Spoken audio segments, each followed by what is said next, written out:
Richard Frederick and the SLP are now selling these same lots in Talvin for $14 a square foot, double the original amount. Frederick Ekpie, Pabo. Senator Lisa Joahir, who also serves as the communications director for the St. Lucia Labour Party, continues to blatantly lie and deceive St. Lucians.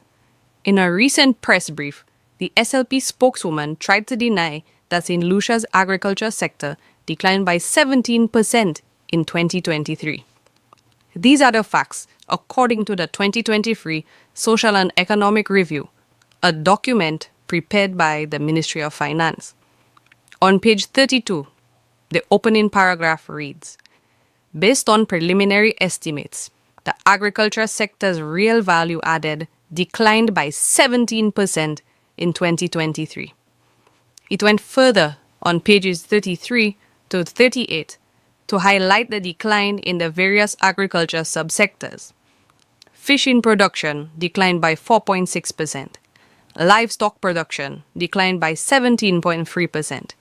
Chicken production declined by 11.7%. Pork production declined by 41.6%. Egg production declined by 7.8%. Banana production declined by 45.5%. Non-banana crops declined by 17.3%. And regional exports of bananas declined by 54%. The future of St. Lucia's food security is in jeopardy under Labour. The UWP has a plan and is ready to right the wrongs of this reckless SLP administration. Our farmers and fisherfolk deserve better. Lisa, Prosper, and Philippe, Pabo."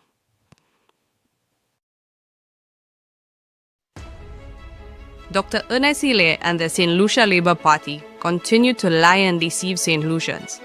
Now that it has been confirmed from a leaked contract that Ernest Hilaire has given Galaxy over US $1 billion worth of St. Lucian passports to sell for a hotel which should only cost $400 million US, they are now busy trying to spin the truth and blame Alan Chasney. The truth is that the Alan Chasney-led administration gave Galaxy a maximum of US $300 million worth of citizenships that they could sell to finance the hotel. It is clearly seen in the contract which Alan Chasney signed. However, in the contract which was amended by Ernest Hilaire, Galaxy has been given permission to sell 5,000 citizenship files at US $200,000 per file, totaling US $1 billion or EC $2.7 billion.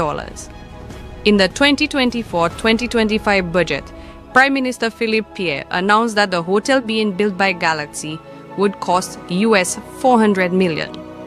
Why then have they given Galaxy an additional US $600 million worth of your passport money?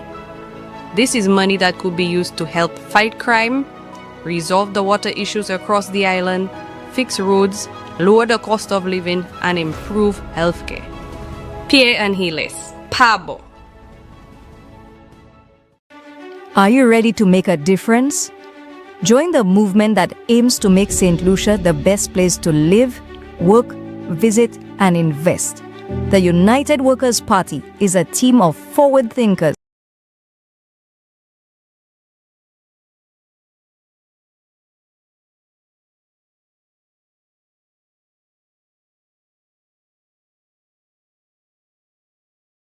Flabo, bonsoir mamai Setlisi, bonsoir mamai Tupatu. Let me say a pleasant good evening to our brothers and sisters who are viewing us at home. If you are watching us on UTV, if you are watching us on Facebook, welcome to our final Sunday live. We're right here at the Castries Comprehensive Secondary School in the city. My people, if you can make some noise so let the audience at home know we have plenty people here.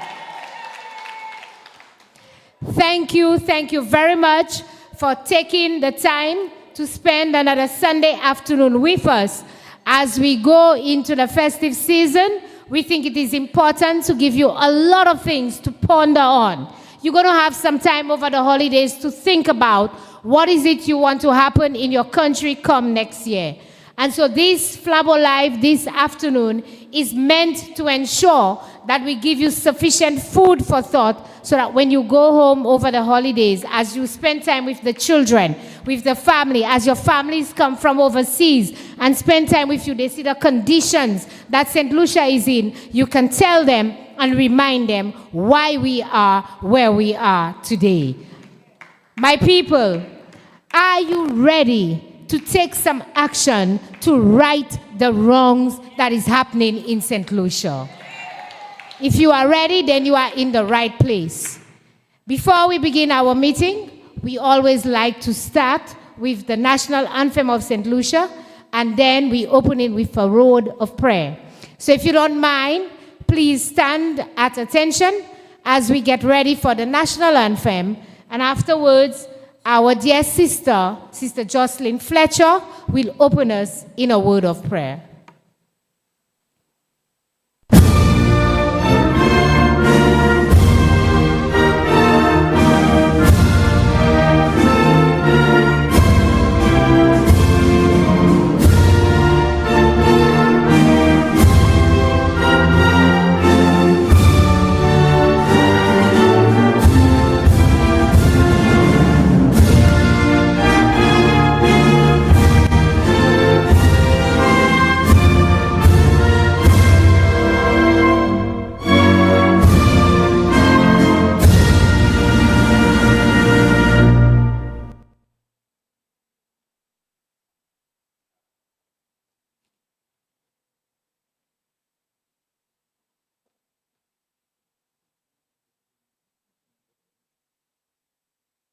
May we just bow our heads?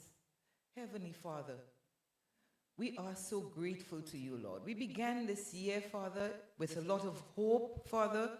We took upon ourselves the mantle, Lord, to stand in the gap for St. Lucia.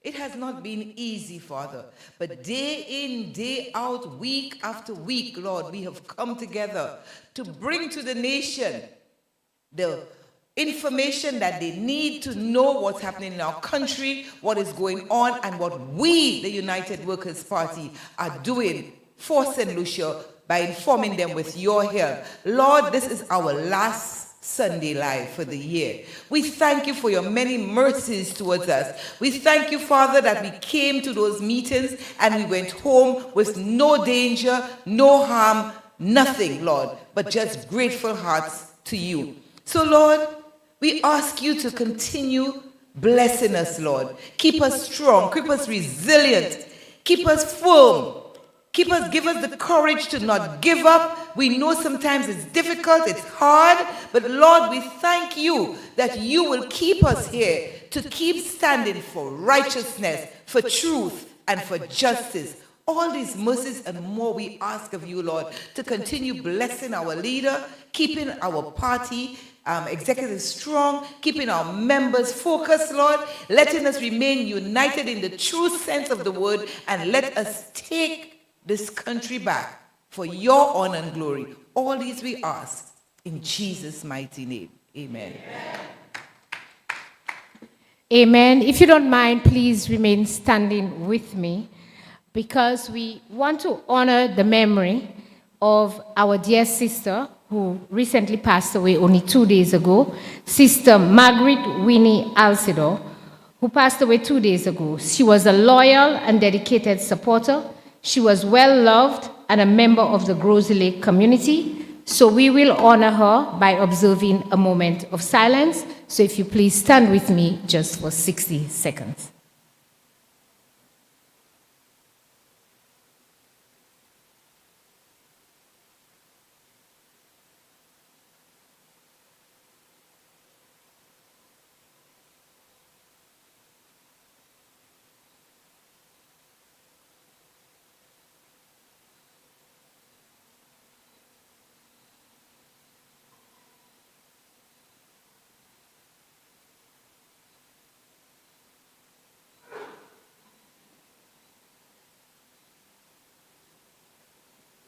Thank you very much. You may be seated.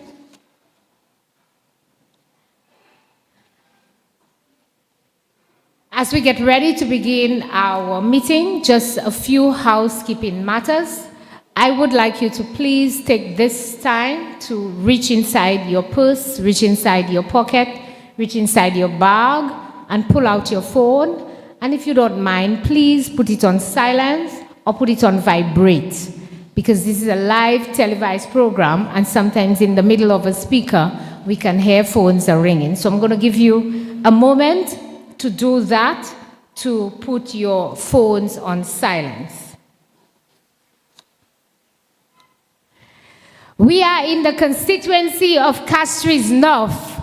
Mama Castries North, are you here?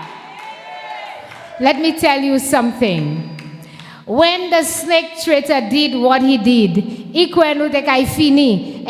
Castries North rise again. But within the same hour that he betrayed us, within that same hour, we got a woman to stand up and to run the election. And she did better than any other candidate would have done. Let us hear it for our last woman candidate, Miss Janine Gironi McIntyre, and she's in the house with us today. And I also want to give Castries North a resounding round of applause for your resilience. You have stood up, you have come back, and we are right here finalizing our year with the constituency of Castries North. We are bigger, we are better, and we are stronger. Are you ready? Yes, I am so happy that we are in this constituency. And to give you a Castries North welcome, we will welcome the PRO of the constituency, Mr. Afa Jean. So ladies and gentlemen, please put your hands together and welcome Mr. Afa Jean, who's the PRO of the Castries North constituency branch, as he welcomes you to the constituency. Let's hear it. Good afternoon, everybody. Thanks for coming. I want to welcome everybody on behalf of... Oh, boy, I'm not used to that. Yeah, I want to welcome everybody on behalf of the Castries North branch and the executive. A warm welcome to our event this afternoon. For the past year or so, we have been putting together the branch and the executive, and we are also getting the anti-venom ready for the snake. So we are indeed working, and whenever it's called, we'll be ready to put it on him. So I want to say again, thanks for everybody for coming, and enjoy the live. Thank you very much.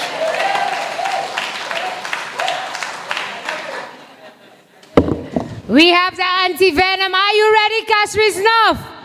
Tout se pa ki chape. Yo kwa yo kay mode nou ni anti-venom ba yo. And we don't have them by a little viola. We have it by the jazz. Okay. So thank you very much, Mr. Afa Jean. And ladies and gentlemen, we are getting right into our meeting because we have a lot to remind you of. You have heard a lot from us over the last couple of weeks and months throughout the entire year.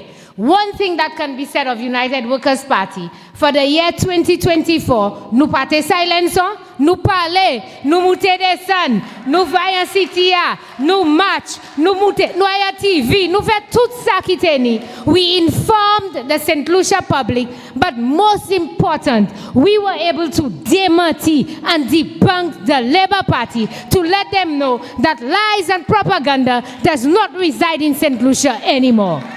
Depuis yo chapepi, nous on croise ça right away. And so tonight, ladies and gentlemen, as we come on the final tour, this is the final tour of the UWP bus, we are here to remind you that it is time for us to right the wrong. Lani a seba ki ka fait a pays ki pa douet. Lani tout bagay ka fait a pays c'est ici ki pa douet. Ek te modou sa. Labour, yo bagay jamais do bout pour rien. But it is our turn, our country, our voice that is going to right that wrong. To continue with our meeting, we have the whole Castries environs here with us. So let me hear, Castries Central, are you here? And we did Castries North already, right? Castries East massive. We did Castries North already, right? Who am I missing? We have another Castries, right? Oh, Castries South, are you here? Okay, and is there Castries? We're not starting with Castries Southeast yet. That's for another show. Castries Southeast has a whole section by themselves tonight. But in order to give you greetings from the constituency of Castries South, we have a beautiful young lady who's on fire tonight. Ladies and gentlemen, please help me welcome Miss Ayantha Serrier of Castries South, who's going to greet you this evening. She's just a girl and she's on fire, hotter than a fantasy, lonely like a highway. She's living in a world and it's on fire, filled with catastrophe. Alan Chasney, political leader of our great party, the United Workers' Party. Other members of the National Executive, welcome. Mamai Flabo, Castries South Massive, Fouacho, Ciceron, Latoc, Mon Road, Bassin Joseph, Marigot, Cooley Town. I am here tonight to represent all of us. Tonight, it gives me great pleasure to stand here to deliver a few remarks on behalf of the hard-working men and women of Castries South United Workers' Party constituency branch. More importantly, tonight affords me the distinctive opportunity to stand up and champion the cause of a constituency that I was raised in from my early teenage years, a constituency that I still reside in and forever will love. I speak of no other but the constituency of Castries South. Brothers and sisters, my task here tonight, in the brief time allotted to me, is by no means an easy one. In fact, it is with a heavy heart that I stand here to speak to you about the plight and the unfortunate circumstances that have been the lot of the ordinary man, woman, boy, and girl of Castries South.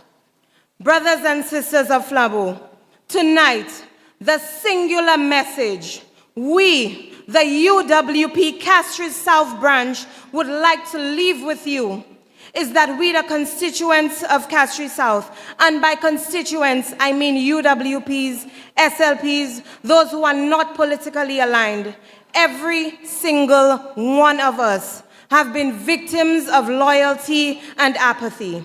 Let me repeat again. I say we, the women, men, children, boys, girls, have been victims of our loyalty and apathy. I will call our constituents by name: Hospital Road, Fouacho, Banans Bay, Latoc, Tapion, The Mon, Old Victoria Road, Ciceron, Bassin Joseph, Goodlands, Marigot, Cooley Town. The people of Castries South have been victims of noble, naive, and innocent loyalty to the St. Lucia Labour Party and their own voter apathy. You see, brothers and sisters, despite all that is frequently said about people from Castries South, despite the negative social stigmas that have been attached to us, the gross neglect by those we elect to represent us, and the repeated disrespect of empty promises made to us every election cycle that are broken the day after, we kept hoping, we kept believing that one day the St. Lucia Labour Party would do good by us, and that one day we would be rewarded for our unwavering loyalty. Instead, brothers and sisters, our loyalty and the confidence we repeatedly reposed in the SLP has been repaid with neglect, disrespect, and blatant disregard that is manifested in the widespread underdevelopment of our constituency. We say no more. In the lead up to the 2021 general elections, we were told all manners of untruths about the Viewfort lands and the DSH project. We were told that the UWP government sold lands cheaply to foreigners, and that the UWP placed horses before hospitals.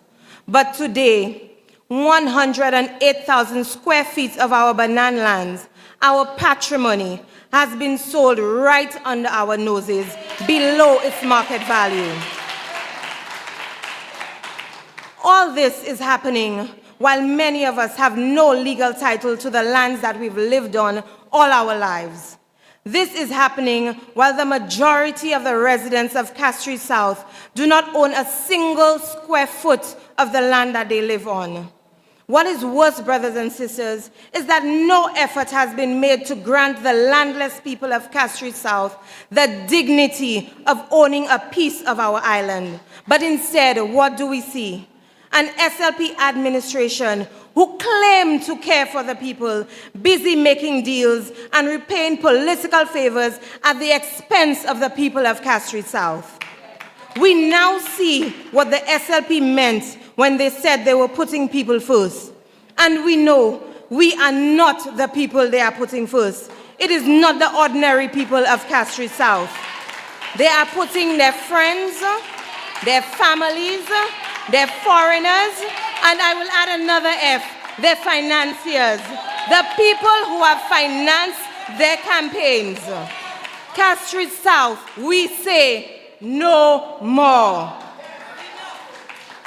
We will remind you that even with the media uproar upon the revelation of the banana land sales, the district representative has not found it fitting to utter a word on the matter and to engage constituents on such disturbing developments. The reality, my brothers and sisters, is that a property that was valued at $6.5 million over a decade ago cannot, on God's green earth, will lose its value to $2.7 million. But this transaction, my fellow brothers and sisters, tells you a lot about how much the SLP government values you. That transaction will tell you they do not think you're worth much. They have no issue in undervaluing you and selling you off to the lowest bidder, nor do they care about you and what is rightfully yours. In fact, through this sale of the banana lands, the SLP government has made the people of Castries South at a minimum $5 million worse off in that deal, which robbed us and our children in plain daylight. $5 million that could be used to repair the dilapidated roads and sporting facilities. Yoka vanu en bapui. We say no more. Let us now turn our attention to the conditions of infrastructure in Castries South. The quality of our schools, classrooms, daycare facilities that our children are expected to learn in leaves nothing to be desired. Quite frankly, our children deserve more. Our roads, bus shelters, health centers, not to mention the sporting facilities, are in a deplorable state. In Cicero, they are now doing remedial works on the playing field. Repairs that were denied since 2014 by diverting funding allocated by the National Lotteries Authorities for refurbishment of the very same field to another constituency.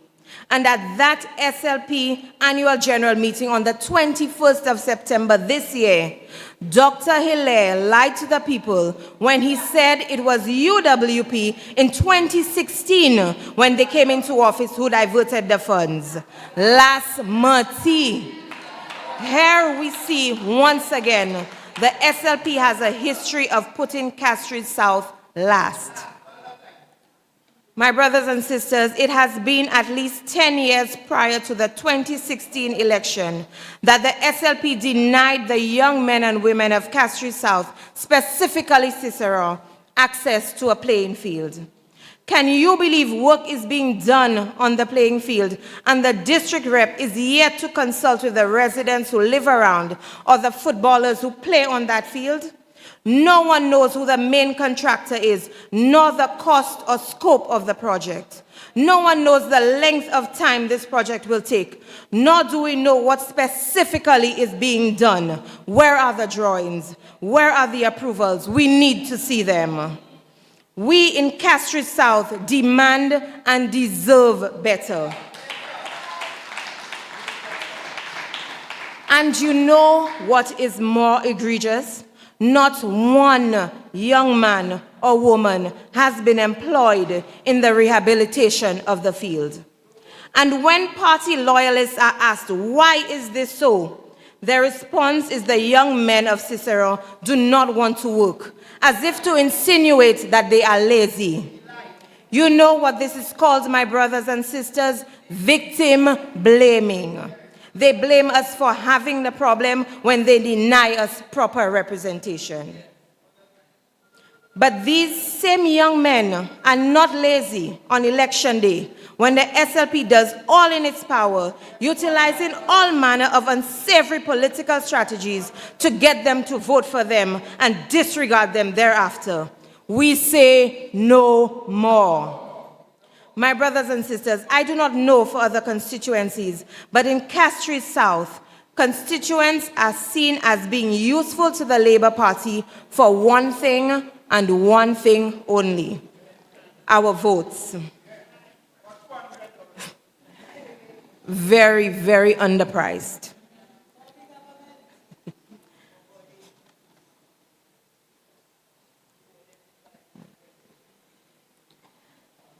Finally, I would like to leave one historical fact with you, and that is the fact that most, if not all, the infrastructure we see in Castries South today was built during the 2 terms of UWP candidate Desmond Bradford between 1987 and 1996. The roads, daycare facilities, health centers, sports facilities, the Tapion housing developments, all, and I repeat all, were built under the United Workers' Party.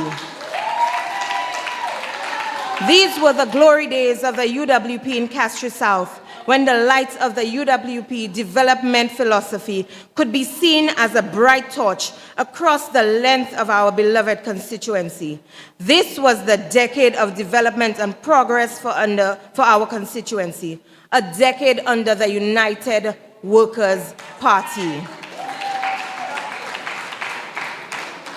We need in Castries South another decade of development progress once more. UWP, United Workers' Party, we know your worth and we value you. In closing, permit me to quote from the book of Isaiah, chapter 60, verse 1 and 2. Arise, Castries South, shine and be radiant with the glory and brilliance of the Lord. For your light has come, and the glory and brilliance of the Lord has risen upon you. Let the people say amen. Long live St. Lucia, long live the people of Castries South, and long live our great party, the United Workers' Party. Good night, my brothers.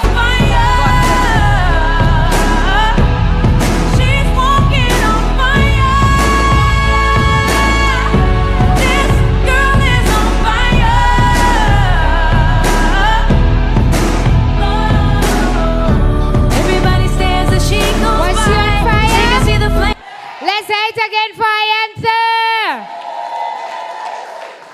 Let me tell you something.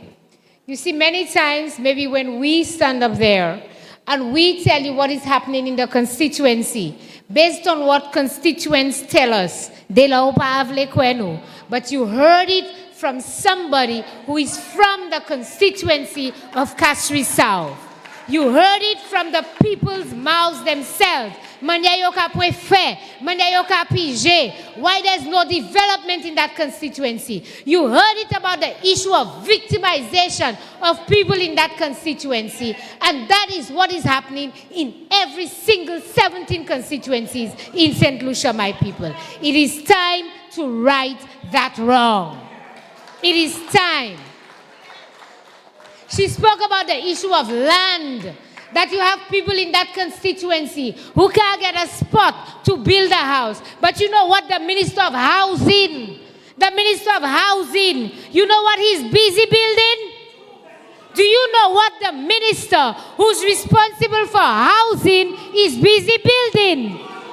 Cimetière il ka fait by pour tewezo because il pas melep kai, ça il pli mele about se cimetière by zo. That's what he's boasting about on social media. Have you seen one post from Richard Frederick, who's the Minister of Housing, about one house he has built? But he's boasting about the hundreds of tombs that he's building for when you die after the next election. That is what we must write in this country. So my people, I am telling you, over the holidays, as you take a little moment, kachile about se bagay sa. Kachile ki manye, un ministre qui ni over $10 million pour ça fait kay bay Saint Lucien et qui pas ça fait yon kay, mais il fait bon en cimetière. Puis si pas fait bon en kay là, mais ça fait un cimetière. So c'est là il a fait tombe bay zo. Zot kay comprendre. Anyway, we have a whole bunch of speakers this evening. Earlier this year, we launched 7 candidates of the United Workers' Party.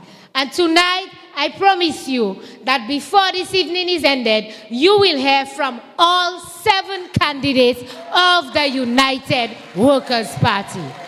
And so the first one that you will hear from is our young man. He's vibrant, he's energetic. I tell you all, I adopt him already. So I have 2 sons. He's now my 3rd son. Ladies and gentlemen, please put your hands together and welcome a son of the soil from Castries Central, Mr. Rush. You don't know. Want a little sugar no pan. You not see the trouble no man. Oh, see I had a close one yesterday. Jah put an angel over me, be strong. My flabo. All of her meditation. My flabo. Good day, my people. Residents of Castries Central. The capital of St. Lucia has endured it all. Betrayal by those who are entrusted with our future. Murder that has stained our streets and shattered our families. Lies told by leaders that are supposed to provide progress but delivered despair. And corruption that stifles opportunity and fairness for far too long. Today, we are going to confront these lies. And we're going to stand united in the truth moving forward. But I would like us to take a deep, deep look at this city. What comes to mind? What is the stigma? What is the problems that we all notice that have rarely been attended to? Is it the face of the streets filled with potholes? Is it the smell of urine in every corner? Is it our housing concerns that are simply solved by a sheet of plywood and a sheet of galvanized? Or is it the flood zone areas that happens every time it rains? Several businesses are being affected. What about crime? For some, it can be just related to the city's upbringing. But I want to remind us, as a proud nation, to not be fooled by these misrepresentatives that have been here from since 1987 and 2006.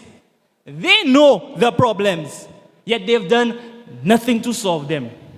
They know what we're struggling with, but they've done nothing to solve them. You want to know why? Because it's not benefiting their agenda. It does not benefit their agenda. I want to stand by saying that form of representation, poor representation, has reduced us to vagrancy. It has stripped our properties and our resources in this country. And when you have residents going to these individuals, here's the surprising thing. When you have residents actually going to these individuals, these representatives, seeking help, assistance, you know what they're left with? You know that the options they're left with? I will say it. I'll be bold by saying it. Option 1, I like to call it the blue pill. You remain naive. You either join the cult or the team. Ensure that you stay in their good books. Be careful as to what you say. Do not have a voice or an opinion, because that way you might be included in the victimization. But remember, you still have to kneel and kiss the ring of these individuals. And you have option 2, the red pill. Surprisingly, it's harsh, but it's true. So many individuals are left to go to the crime trade, where they can benefit and they can capitalize off you. And if not, you're literally prostituting yourself. And that's all they have to offer. That is all they're willing to offer. That form of help plus assistance equals selling yourself. We've heard the story. The frog didn't want a kiss from the princess alone. And I'll be bold by saying this. Either way, you're selling yourself. You're selling your soul. You're selling your pride. You're selling your dignity. And our people, my city, what I am saying here is not news to any of us. There are literally testimonies. And there's an entire impact report. Some of us are being victimized. Some of us are sexually harassed. For some of us, the justice system has become a sham. For some of us, equal rights is not scheduled balance across the board. For some of us, politics is like a religion to us.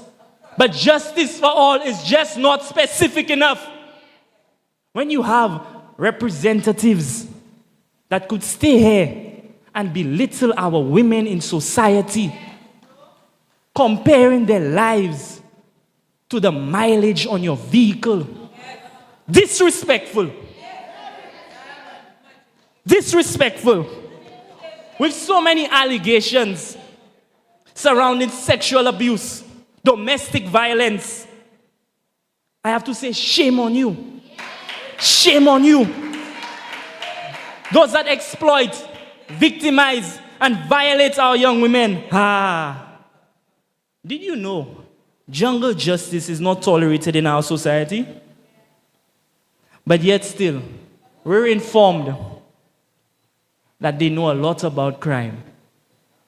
It has been said, you know a lot about crime. Imagine that. Port want to call everybody black. Port want to call everybody black. But I have a hint for the Minister of National Security and Crime Prevention. See, when addressing crime, focus on the where and the who. When it comes to the where, you could contact the US Embassy. They know the where. When it comes to the who, there's a late night TV show that you can identify the who, and that's how I can help you.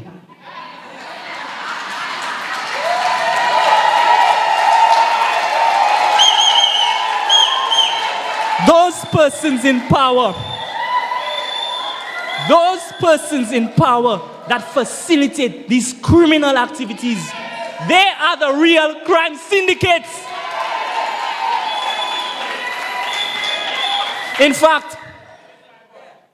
fact, they should be on notice. I don't know if it can be done, but we should focus on revoking their citizenship. You know? I don't want to be misunderstood, my people. I do not have any issue with a public figure having a talk show once it's focused on helping our people.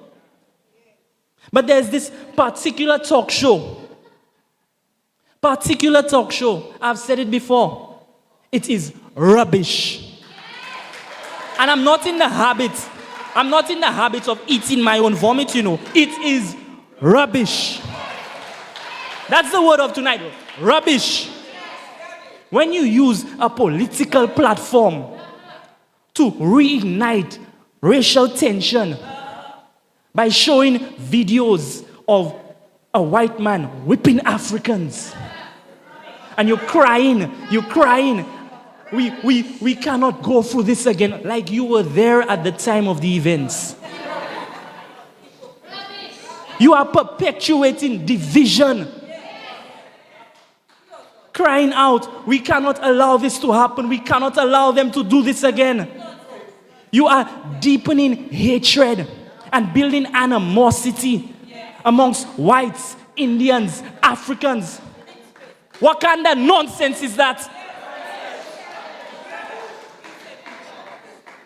For those who claim to actually help but use their political platform to slander, victimize, and even threaten their fellow black people, what?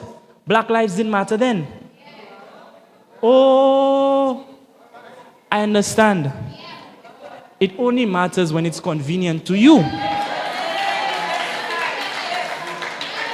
Last time I checked, it wasn't a white representative that was representing my constituency on a camel, boasting and advertising of how luxurious his lifestyle is on our expense, on our taxpayers' dollar. While so many of us in this city share plywood and galvanize, we do not have a health center. Yet we struggle with the high cost of groceries in the supermarket. Right now you have persons running left and right from shots being fired. Broad daylight. And you're going to convince me that such an individual cares? Who are you convincing? Me? They shouldn't convince you. See, I know what it's like.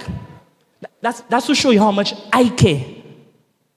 I know what it's like because I came from it.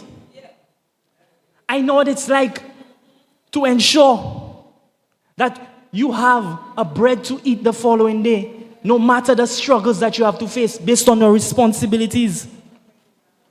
I know what it's like to be born and raised in this city, to endure the struggles that we've all faced. I know what it's like to have a drink at the Marsha Standpipe, from Marsha Standpipe all the way to New Village Laundry. I know what it's like to play football on a VG field where the opposing team actually holds a penknife just in case of a dispute. I know what it's like when a single mother will do anything to put food on the table for her babies to eat. But I also know what it's like when a community can come together and care for its children. I also know what it's like for a community to come together, hold and apprehend a thief, to drop him at the back of a police pickup. I also know what it's like to have respect for our women, our elders, and our vendors in our city. Politics has lost its meaning to many of us.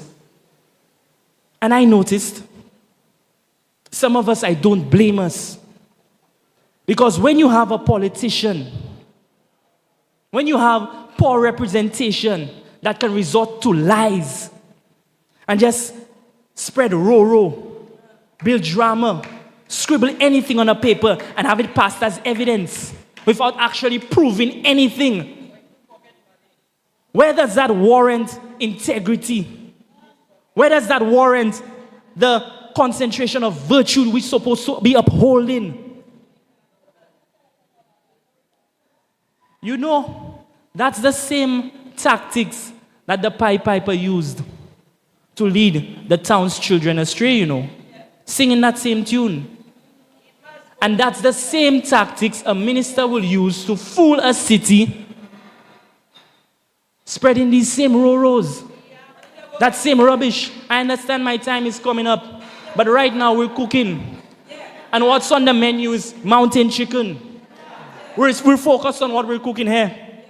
I need us to open our eyes as a nation.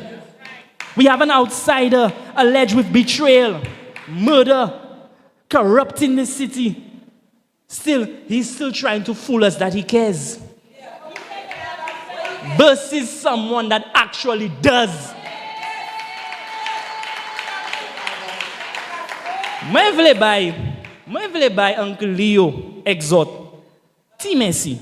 Pas gros merci. Ti merci. Because at least some of you have the understanding of what it requires to hold back that application. When you have a minister in office that can fit the entire criminal portfolio to the T, what do you say that you're doing here? When the United Workers' Party, the father of our nation, Sir John Compton, did not want you, and the general of the St. Lucia Labour Party would not sit in a cabinet next to you, what does that say about you?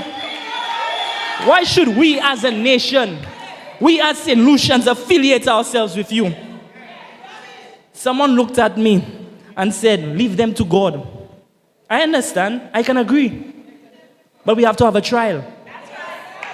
And court is in session. And to this misrepresentative, you have been weighed, you have been measured, and you have been found wanting. The 43%ers, along with the rest of this city and the rest of this nation, are not the bottom feeders. In fact, they will stand as jury. And the United Workers' Party will stand as prosecutor. Let God be the judge. You will be removed from this position that you have so dishonorably represented for so long.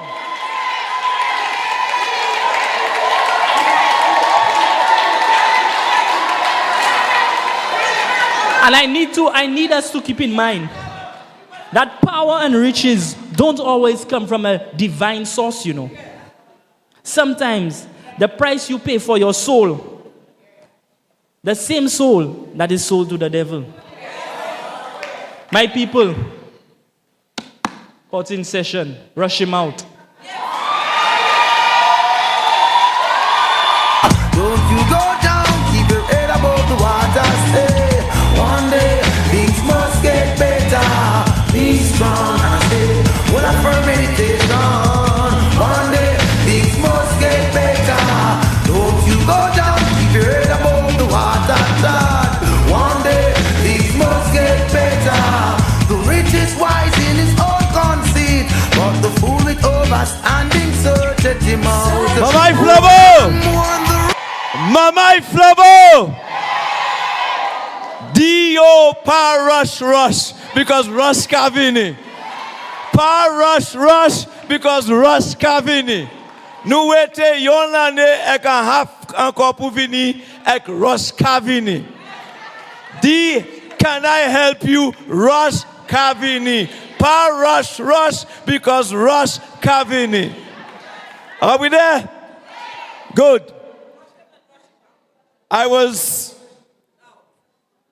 reading through some comments made by supporters of the St. Lucia Labour Party. And they wrote, United Workers' Party now change their party name to United We March. Tonight, I want to tell them they are right because we are marching to victory. And that's what we're going for. Ek lowe victory salavini.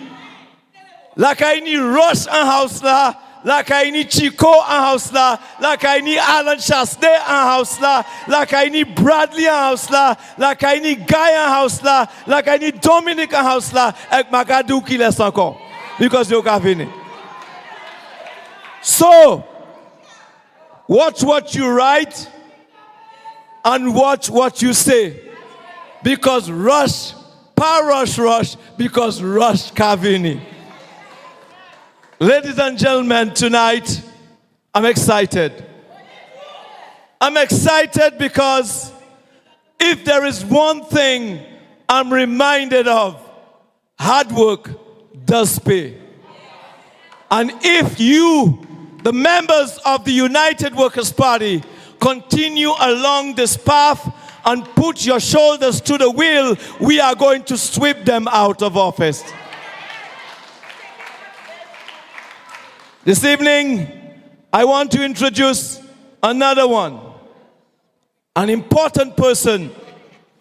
And this time, I'm talking about the guy who will go up against the guy that always claim he ain't see, no see no evil, and no evil. Ibagatan anye. Philip, yo kavole, mawe. Philip, yo van Banansland, Martin. This is how he's acting. So he don't see, he don't hear. Menukai feitan. So ladies and gentlemen, we want to introduce none other but Pipita Chico to the podium. Give him a big hand. Peter Chico. Thank you.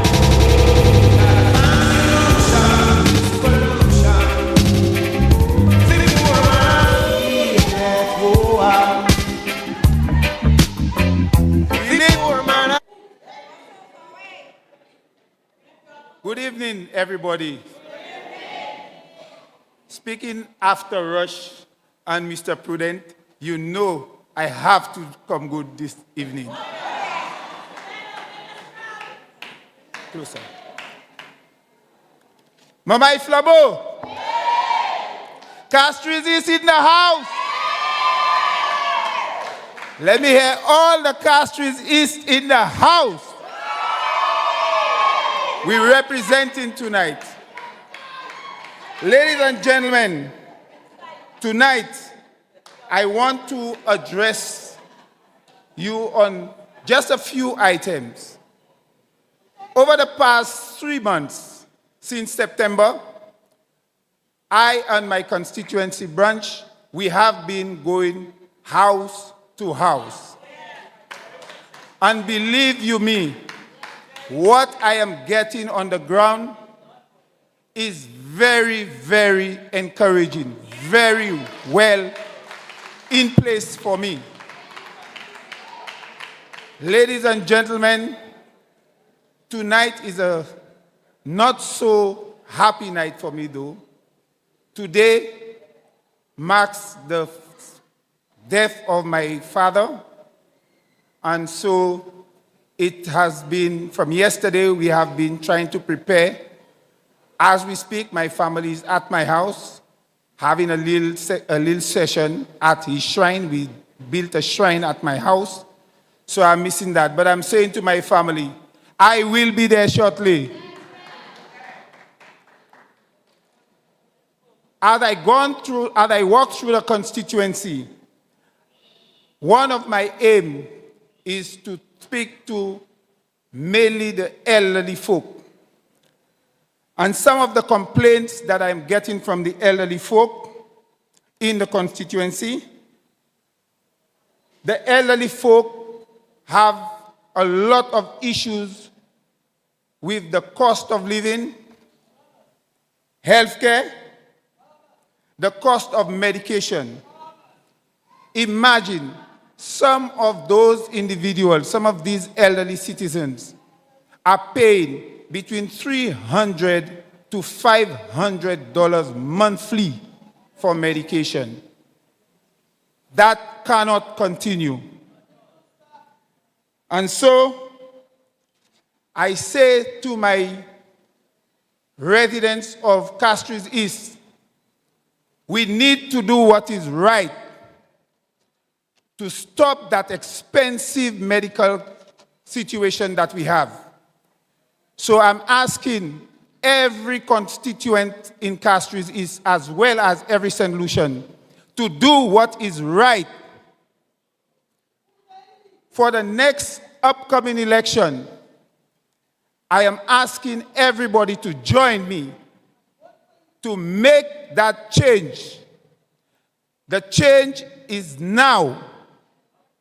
If we make that change, each and every St. Lucian will benefit from the $70,000 medical insurance.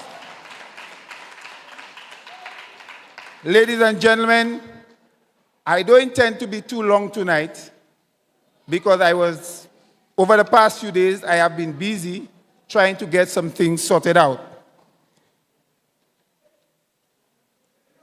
We have heard over the past of the situation with the closure of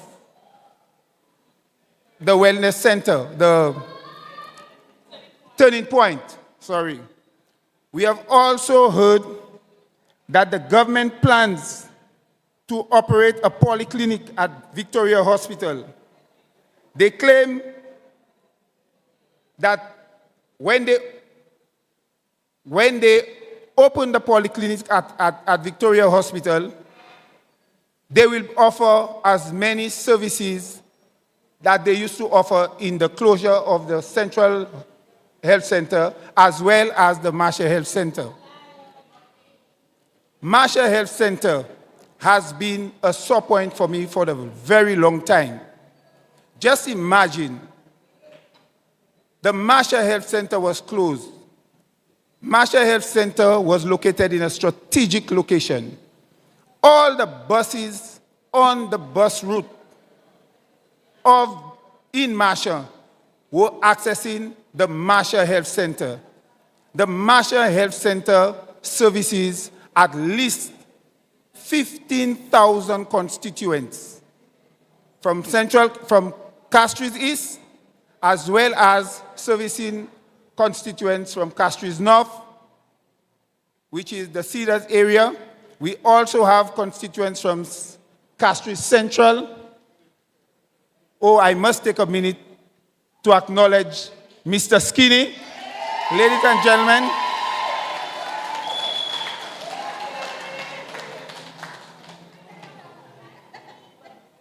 nice to see you, Mr. Skinny. Marshall Health Center continues to service constituents from Castries Southeast, which is the Tuapito area, as well as Castries Central, persons from Lakudu. Because of the strategic location, it's a lot easier to access the Marshall Health Center. It was closed, and my understanding, it was closed because the sewer system was too small and it was backing up. My people of Castries East, the first order of business after the change is the reopening of the Marshall Health Center.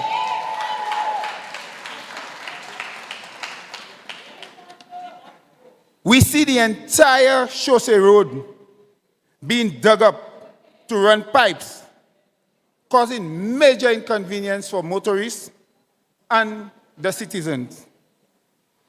But a sewer pipe cannot be fixed.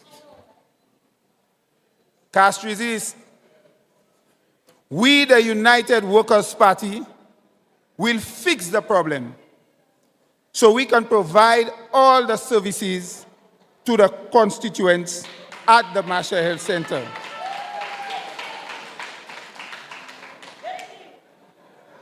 Also, as a sportsman in the Castries East constituency, I grew up playing sports in Castries East. I played for CYO, I played for Central Castries, I played for the St. Lucia National Youth Football Team, and after playing, I became the coach for the Marshall football team. I have seen the decline, the steady decline of sports in the community. I can assure the youth and the people of Castries East that there will be an injection of new life and energy to restore the sporting life of the constituency and bring it back to the glory days to make Castries East the mecca of sports in St. Lucia.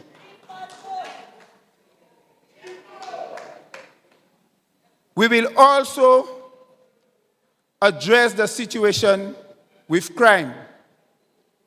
The United Workers' Party intends to engage all the youth within the area, ensure that we create sports clubs, youth groups, so that the youth can get an avenue to channel their energies rather than participating in deviant behavior. So my people of St. Lucia, Mamai Flambeau, especially the constituents of Castries East, I am calling on all of you to come out in your numbers to make the vital change in this upcoming election, to ensure that you improve your life and overall well-being. Ladies and gentlemen, I say enough is enough. So I am calling on everybody, all St. Lucians, to participate in the change. Castries East, I want to hear you. Let nous joindre avec Philippe Pierre. Nous kay fouteli.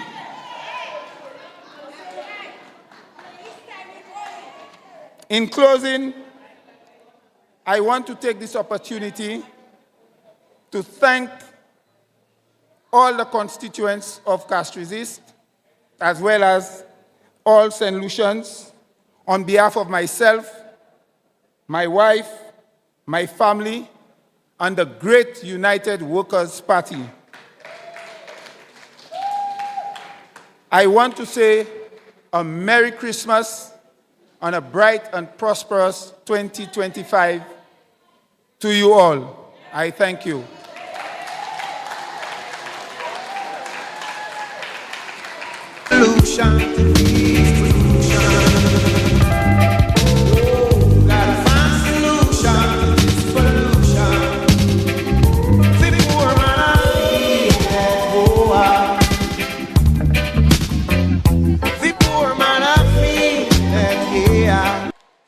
This is a man of few words, but he's also a man of action. Because l'ando toi ka parler. Better ye pas fait a Castries East. Let me tell you something. I went to church today. So let me give you a verse of scripture. Jesus was talking to some people and he said to them, how can you say that you love God, that you cannot see, but yet still you say you love your neighbor, that you see every day and you treating them badly? How can a prime minister, who's the minister of finance, okay? Minister, and listen people, prime minister leba tout seul ka fait ça, because memba il a keni ka fait, memba il a keni fait. He's the prime minister. He's the minister of finance. And in 2024, Castries Hispano Health Center, You do not care about the people in your constituency. You think it's about the rest of St. Lucia you will care about? Kenny Fair, right now, like Kenny Mandela, 28 years as the parliamentary representative for Vieux-Fort South. He said a prime minister, descend vieux for Diwen Sazowe. It only takes the prime ministership of a united workers' party and a man like Alan Chasney go in the constituency of Bicout South, Passe de Risso, Mouteti Rocher, descend a constituency, Hekuka ewe kisa qui sont parliamentary representative, Hekisa qui sont prime minister, and what a prime minister should do to set the example. You have to treat your people best so that you can show the rest of the country that I will do the same for you. Ale Castries is like Diwen. How can it be in 2024 in the constituency of Castries, jeune madame ni pou pon roll toilet paper et ki ni pou ay do kayo and in a public facility to use a bathroom in Castries East in 2024? Ekuka di mo se Prime Minister? Chico said to you, we will fix it. The United Workers' Party, under the Prime Ministership of Alan Chasney, with Peter Chico as the parliamentary representative, we will fix it.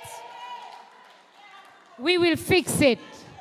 So, St. Lucia, if something is not right, then it is. So it is time for us to right the wrong.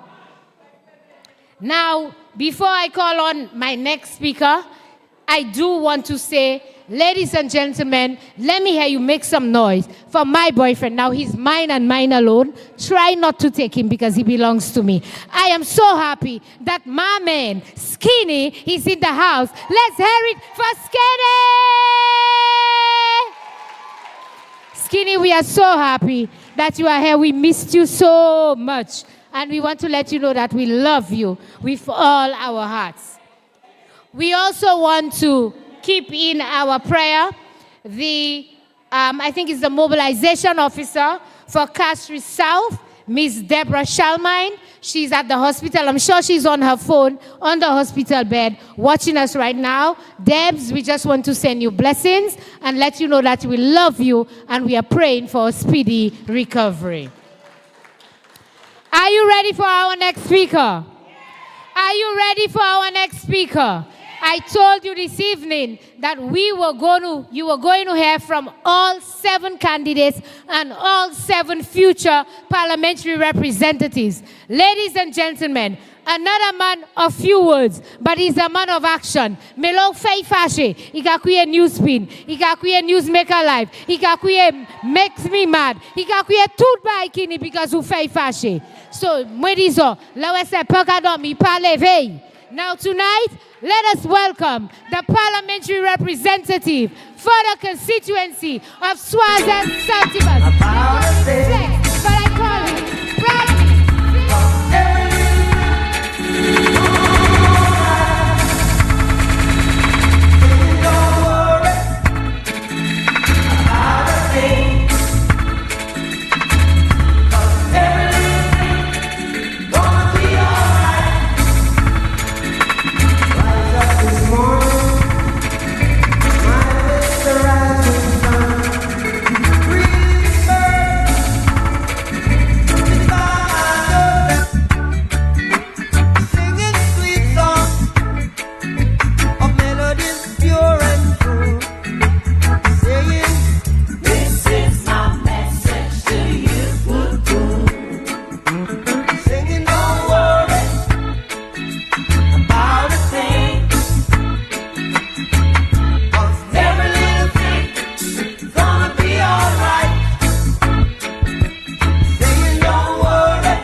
I always play that song, and you know that's my theme song, because sometimes the Lord puts us through rough waters to know what we're missing. La ni tellement bagay ki ka ale mal ek peyi a, ma même sav ki sa pou pale about Australia. So many things are wrong in our country today. I don't know which one to choose to speak about tonight. To think that a government that was given a mandate to put people first, after 3.5 years, they are still searching for ghosts and playing politics. Après 3 années que choy, you can still acheter les oui. There are people in this country who have called themselves patriots. But it appears that they are only patriots when the flambeau government is in power. Where are they now?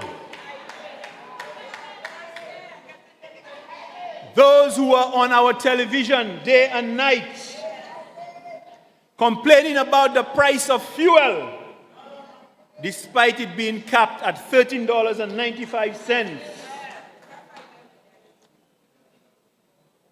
They are now silent, despite the fact that there is no justification for the $16.50 that we are paying now. Where are they now? When I buy one tea blag, la yi vini pou buy gas la. Buy gas la. Et ça c'est pour dire ou manière ces gens l'autre side là, là yo boit couler de ça, rien pas changer l'idée yo. Yo mandé un homme qui a fait taxi. Ici en Goleba.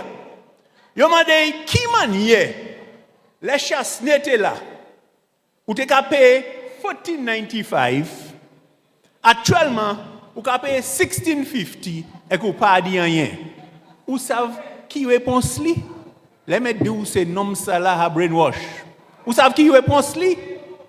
Il dit les chasses n'étaient là. L'huile là t'es plus fine. Actuellement, les bas là, l'huile là plus épais. So il a joué plus mileage. So il pas complain. Les mecs disent yo ka jouer en l'idée c'est moun ça. Et ça pas bail blague ou ça. Ça pas bail blague, ça c'est bail sérieux dans des autres. Ça y manière yo a jouer en l'idée c'est moun ça. Et yo ka dit pour un lot et yo ka valer wholesale. Yo bon, yo really bon. There were those who were crying, save our patrimony and our heritage. Where are they now? Construction is still happening under the pitons. Our strategic assets are being sold. Cabot is in full swing. It's no more, Jack don't want me to bathe on the beach, but it's Jack, when can we drink another bottle of champagne?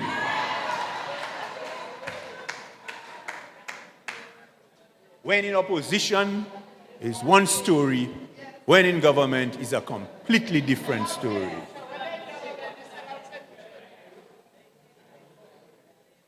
Brothers and sisters, our healthcare is in crisis. People are dying with several unanswered questions. Where are they now? Our primary healthcare facilities are being closed across the island. And our 80-year-olds, it's been over a year, they were told that they can get free medical attention at any government-owned facility. Jodi jou, yo ka di, OK EU, pa di dan. After a year, they're coming now and tell the 80-year-olds OKEU was never part of that deal. Isn't OKEU a government-owned institution? Open your eyes, brothers and sisters. educate our people.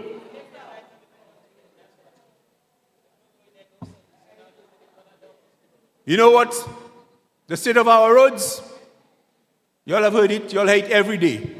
Tupa ici, tupa là, getaway ça, Antua. That's what we are dealing with now. I want to tell the bus drivers,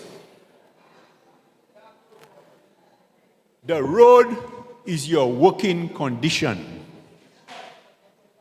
When people are in buildings and they're complaining about mold and all other things that affect their working conditions, they are given an inconvenience allowance or they stay at their home.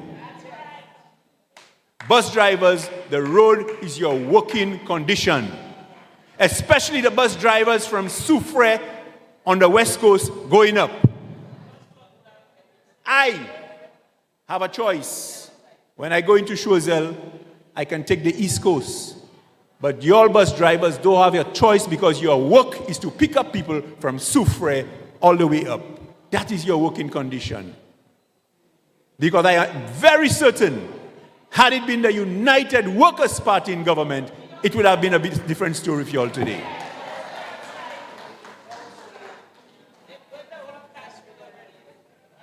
Remember all those who would shout so loud on the state of crime in our country. Where are they now? 3 years of record murders. 3 years. And 2024, we have seen the most young people being killed by the gun. Where are they now? We have to ask that question. And I will tell you, there's so much more I can say. So much more I can say. What about the cost of living? Where are they now? Before, you all used to shout, prices are so exorbitant. Everybody take Mumu tablets now. But I'm telling you, one day, it is going to hit so close to home that when you try to speak, nobody will be listening. Remember that. We cannot be in a country, regardless of the government that we support, and something is affecting us directly, and we cannot speak about it. And that's the difference between a UWP party under Alan Chastanet and a Labour party under Philippe J. Pierre.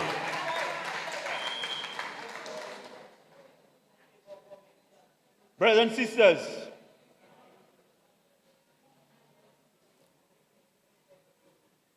Ralph Gonsalves came to St. Lucia and he gave the Prime Minister and the Labour Party a message. He said to them, a government without a vision means that the people of that country will perish.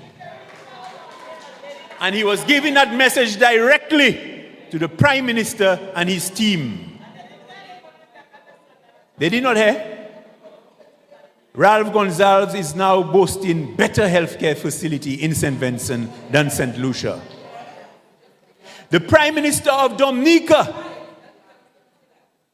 gave our Prime Minister and his colleagues a message as well. He said, when I see the children, I know I am preparing a better future for the children. And he was saying that when he was opening his international airport. And you know who was in the crowd clapping at that remark? Our Prime Minister. Clapping! When today, we should have been way ahead of Dominica with our international airport.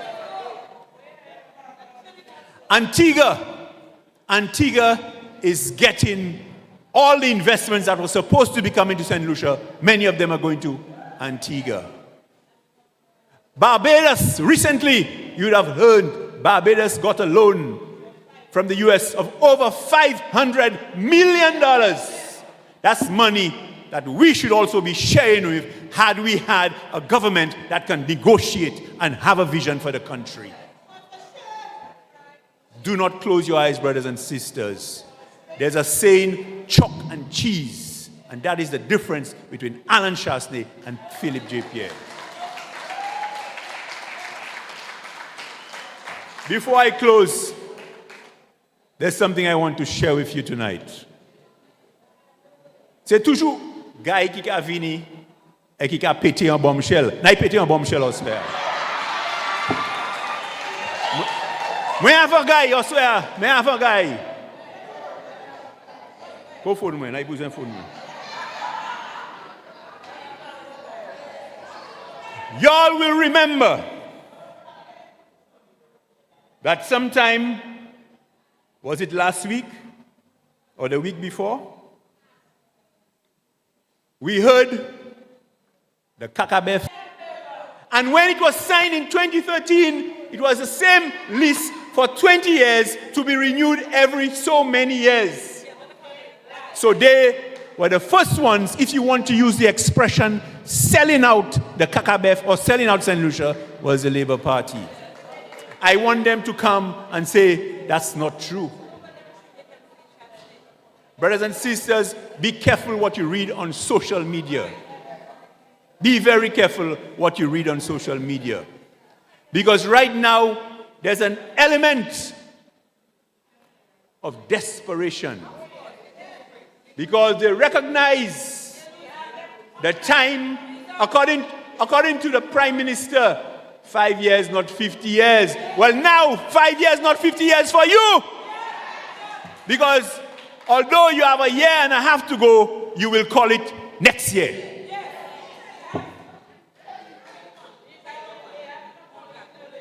And you will be lucky if when you call it, you get 2 seats. You will be lucky if you get 2 seats. Because the people are quiet, but the people are ready to use their tikwa as a weapon against what has happened to them for the past 3.5 years.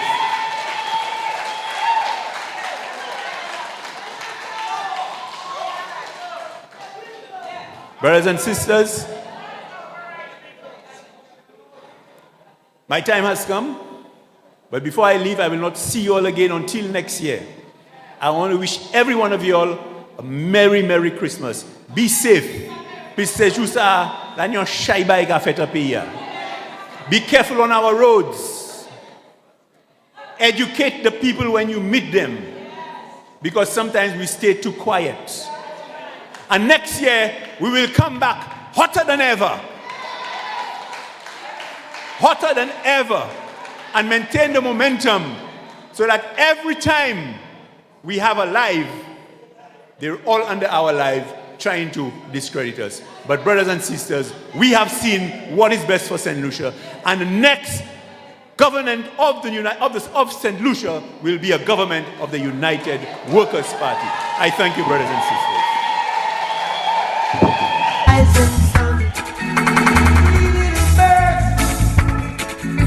It's by my doorstep, singing sweet and true, saying, this is my message to you. Really don't worry. Le Bradley te kapale la tale ala. Moi tan zot ka kriye moun an bay, moi pse goggle zot ka kriye misya hein. Moi pse goggle zot ka kriye misya. Bon. All right. Let's talk a little bit because we have 3 go to anything like improvements in public service. Why improve? I ain't going to improve. It's not talking about a significant investment where new jobs are created and where poverty is lowered and crime is reduced. If the economy is good, that means there are more persons working within our economy. Am I right or wrong? And if it's improving, there is no reason to commit crime. But just a while ago, we had somebody who died, was killed. But you know, I'll say something, and I was told in whose constituency? Qui sont les gars qui est allé? Moi-même. I see ya. How is Mia? Now, it talks about, I want to also talk about if the economy has improved, your citizens ought to have choices. And that means when they go to the supermarket, they can choose from a variety of foods on the supermarket shelf and not just choose from it, they can afford it. Is that happening?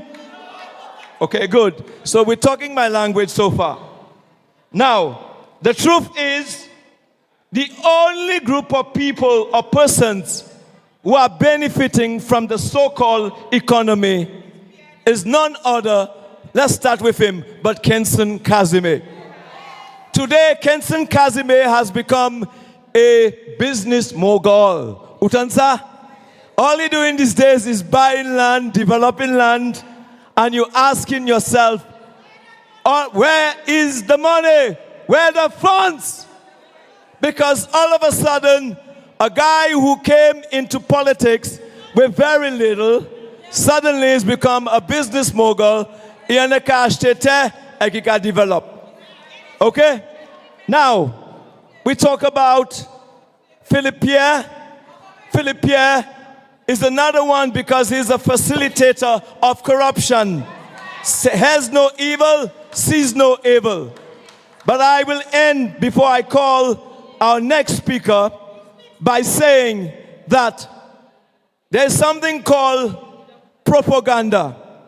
It means bending the truth to excite people and to get them to believe. But today we'll coin a new phrase, and that is kaka kana. Kaka kana. Utanwe? So lele bagavine kaka kana you are. We have to tell them that is kaka kana. Are you agreeing with me? Good. Now, I've made my point, and I'm straight with it. Let's now introduce someone who will be an integral part of a United Workers' Party government. He's a man who Alan Shasney entrusted with tourism and did a damn good job. He's a man... Oh, all right, sorry. We're told our friend is not here yet, but we'll come back to him. So now let's just turn it around.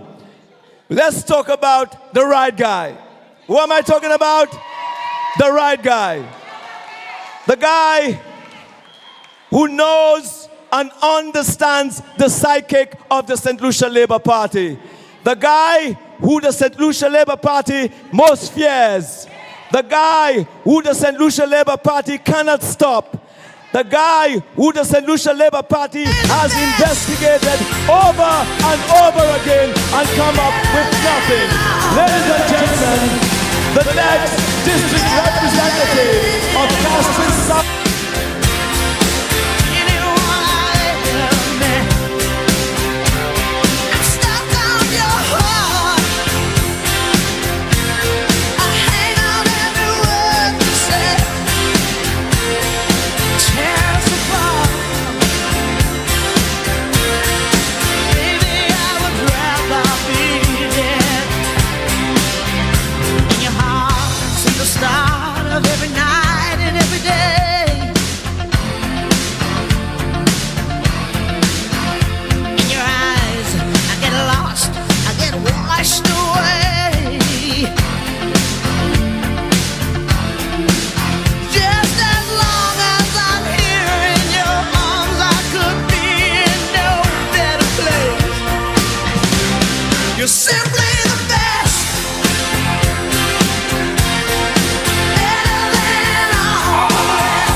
Everyone, good night, Castries North. Oh yes, we are in Castries North tonight, and we are sending a message to the lazy roller.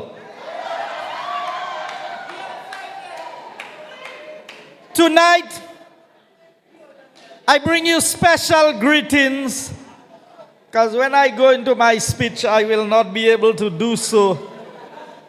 So I want to wish you, as hard as things are and as bad as things are, I want to wish you a happy holiday season. Because Flabos are survivors. Flabos are workers. And no matter what labor does, we will survive as United Workers' Party supporters. Because we don't depend on handouts. We are workers.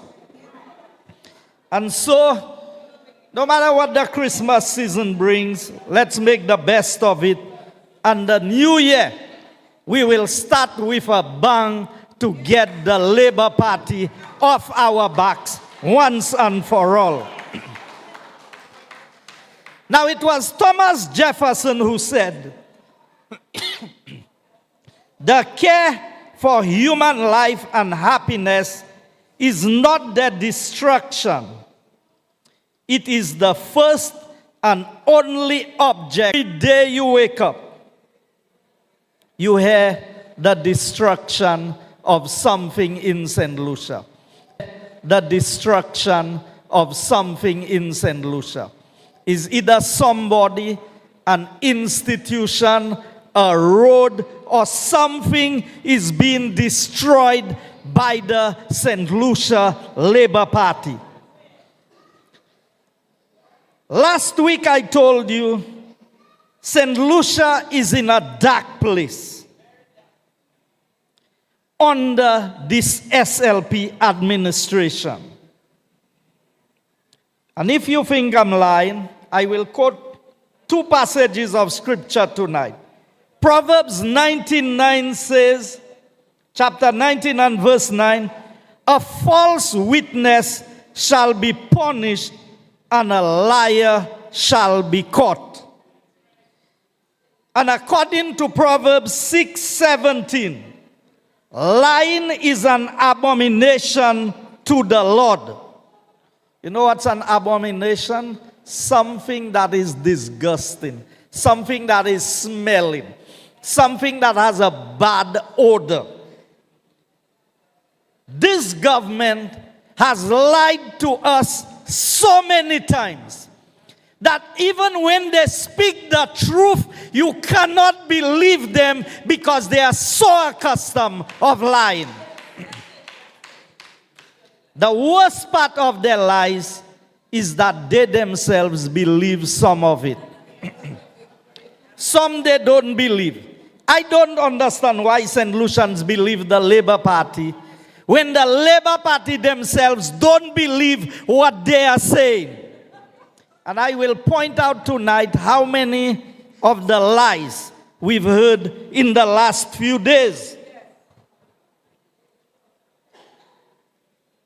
The government has lost its humanity, and it is consumed by greed and power.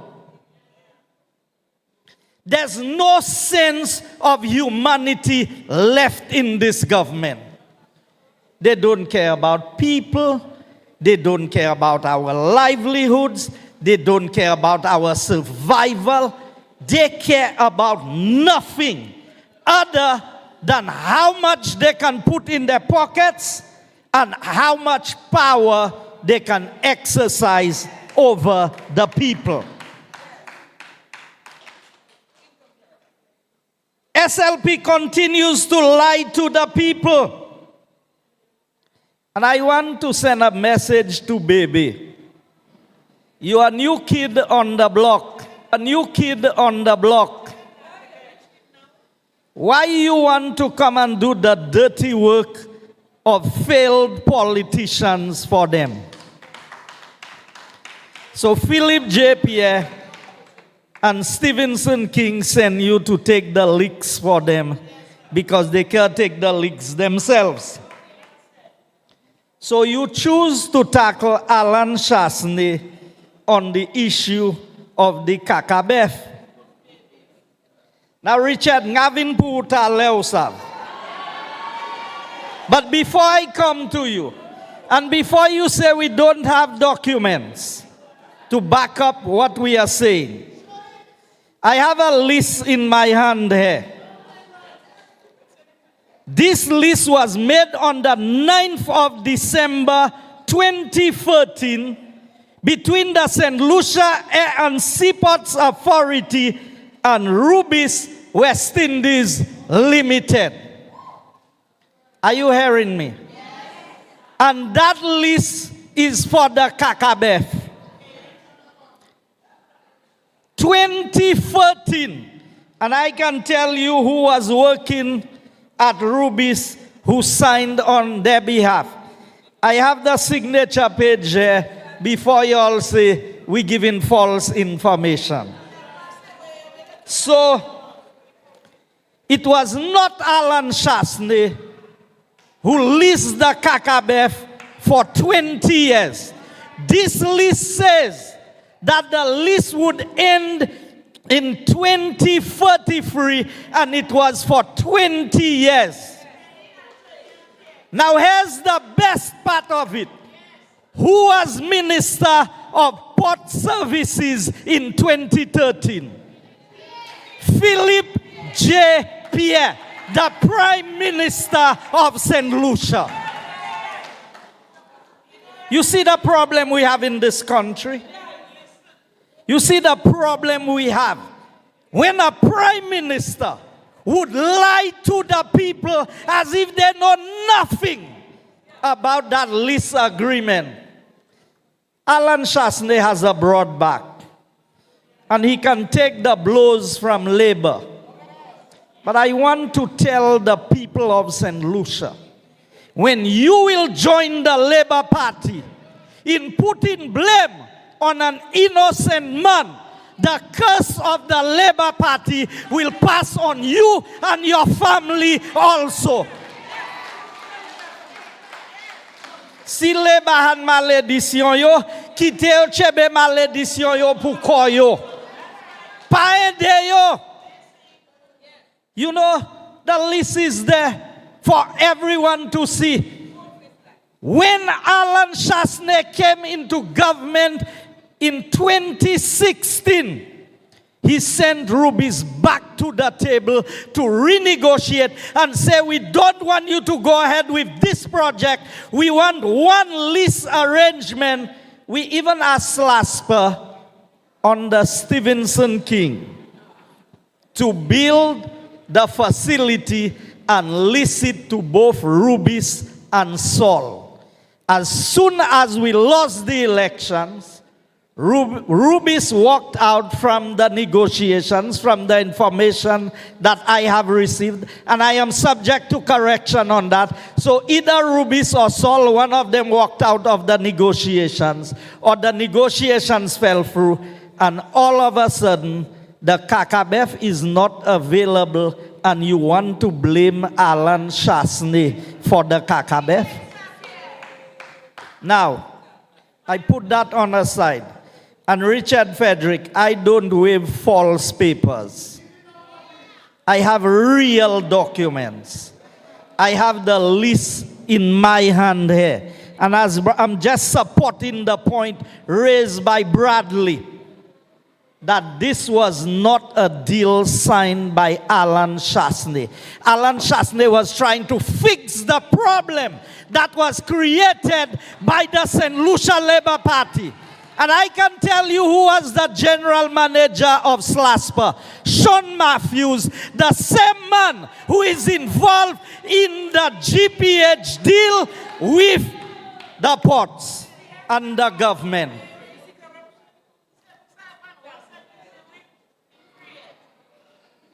And Sean was manager of Slasper under my watch.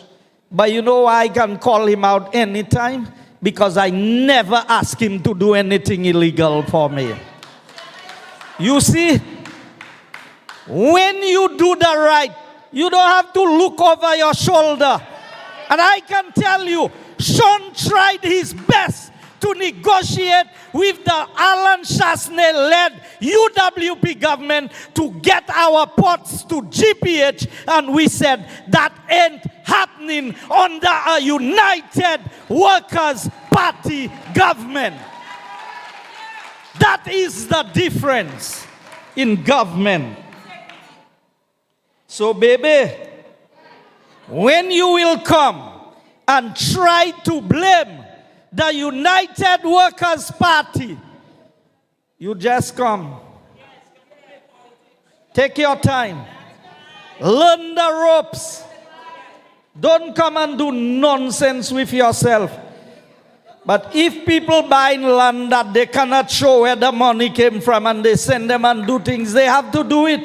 While you're trying to tell us who sold the kakabef, tell us where the money came from, the $100,000 that paid for the land and the villas that have been built on it.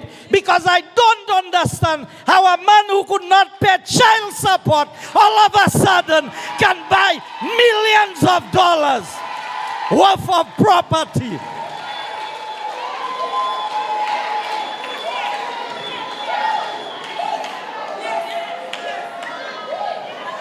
I tell you all where I work, so you could terminate OECC contract on health and safety issues. 4.5 years, they cannot finish the Millennium Highway. You and Pierre come and tell us why y'all cannot terminate the contract for the Belgian company doing the Millennium Highway. And that's our grant money. That is our grant money from the UK. And you know why? Our grant money from the UK. And you know why the UK gave us that grant money? Because of the banana farmers in this country. All the money we've been receiving from the EU over the years is to compensate for the farmers for the work that they did when we lost our preferential treatment in the banana industry, and to help reposition the economy of the OECS. But you know what? You took our money, negotiated a contract, and I was the minister representing us on CDB. And I want St. Lucia to know that project was held back for 6 months. Because Stevenson King wanted a particular engineer in his ministry to be the engineer on the project. And the Caribbean Development Bank was saying, we cannot have this engineer to handle that project because she does not have the requisite experience. You know how we got to know that?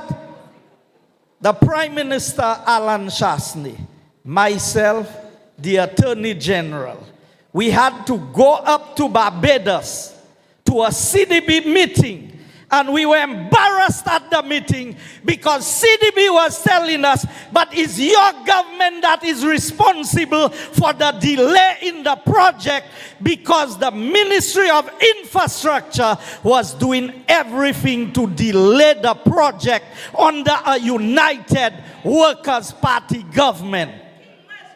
But you see, what goes around comes around. So mile bavini yo kala su katlane ek yo still pasafini teacher shime. Listen, when that Millennium Highway was built with the tunnels and everything, it took about 3 years. It's 4.5 years with Stevenson King at the helm, and we cannot finish repaying. Not building a new road, you know, repaying a road. So, you terminate OECC, but you tell us all the reasons why you cannot terminate the road contractors. Because you know why? King went and speak about health care.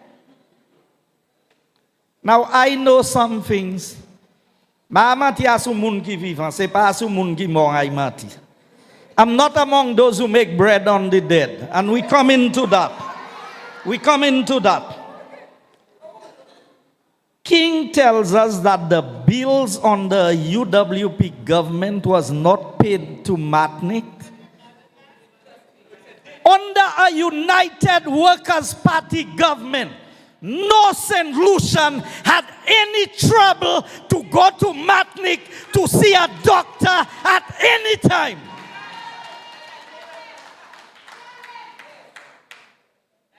You see, this Prime Minister, when he was in government, the Honorable Alan Chasney, that's a man of integrity. That's a high-profile individual. That's a man of his word.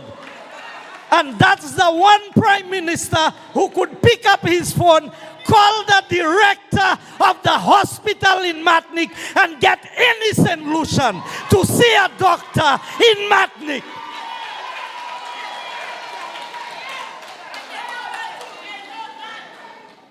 You see, my people, we need to understand. A drowning man will grab onto a straw. And that is what Labour Party is doing. Stephenson King forget he was Prime Minister between 2007 and 2011. He forget he was the one who started the disaster at St. Jude when he gave his friend a contract that should be $26 million. And by the time it had reached 46, and when Kenny came in, he said for 65 million, we will have a state-of-the-art hospital. And by the time they had reached 140 million, the hospital was not halfway complete. And they told you it was complete. And now Philip J. Pierre is spending another $265 million on the old St. Jude Hospital. A king's son. A man, they said all you had was your birth certificate. People like me had to defend you. You forget I tried to get you registered in a college and tell you go and do a degree?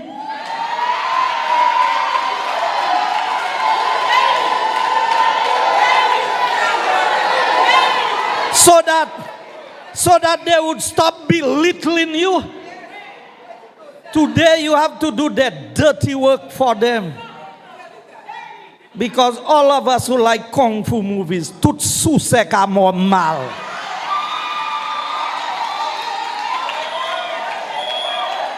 You know, you want to take on UWP as if you are not part of UWP. How many cabinet meetings you chaired? Bradley is here. I am here. There are other members of the cabinet. Dominic, you chaired cabinet meetings. Did you ever bring a memo to improve healthcare in St. Lucia? You understand? And you know why we don't have health insurance in St. Lucia? Because Sir John wanted to introduce health insurance from way back when you were Minister of Health. And every week in cabinet, they ask you for the memo. Now, the story about Mona.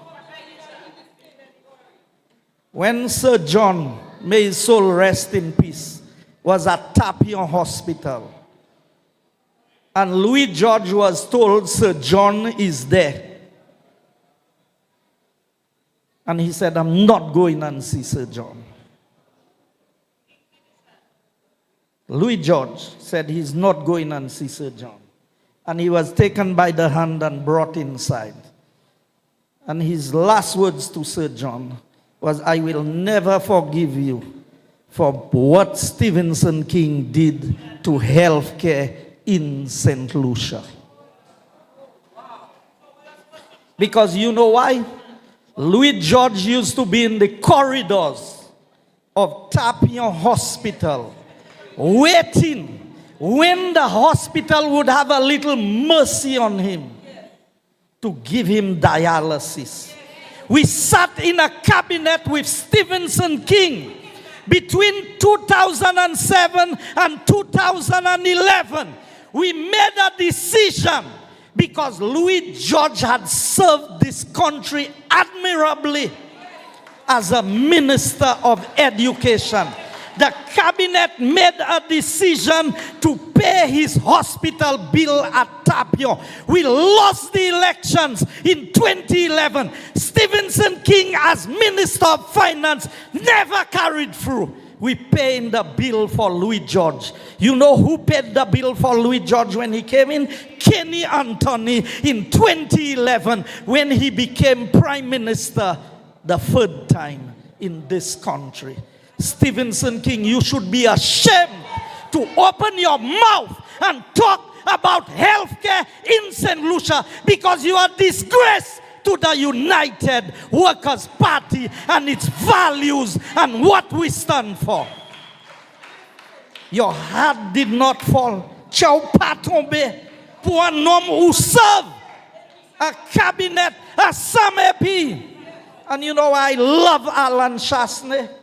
His driver was from Mikud when he was Minister of Tourism during that government era. And he would give his driver the vehicle to go down with to bring Louis George up on a morning to get his dialysis. That's a prime minister with a heart. That's a prime minister who loves people. And King did not pay the bill. And today you want to go and talk about Matnik? Ou kite Louis George Mola ou pa paye bill li bay? Ou vle parle about Matnik? But all of us, our turn will come, you know. Our turn will come. And so, you are the cause why St. Lucians do not have health insurance.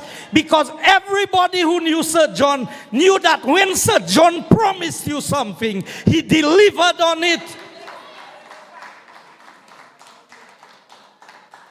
You want to tell us things were the same on the UWP?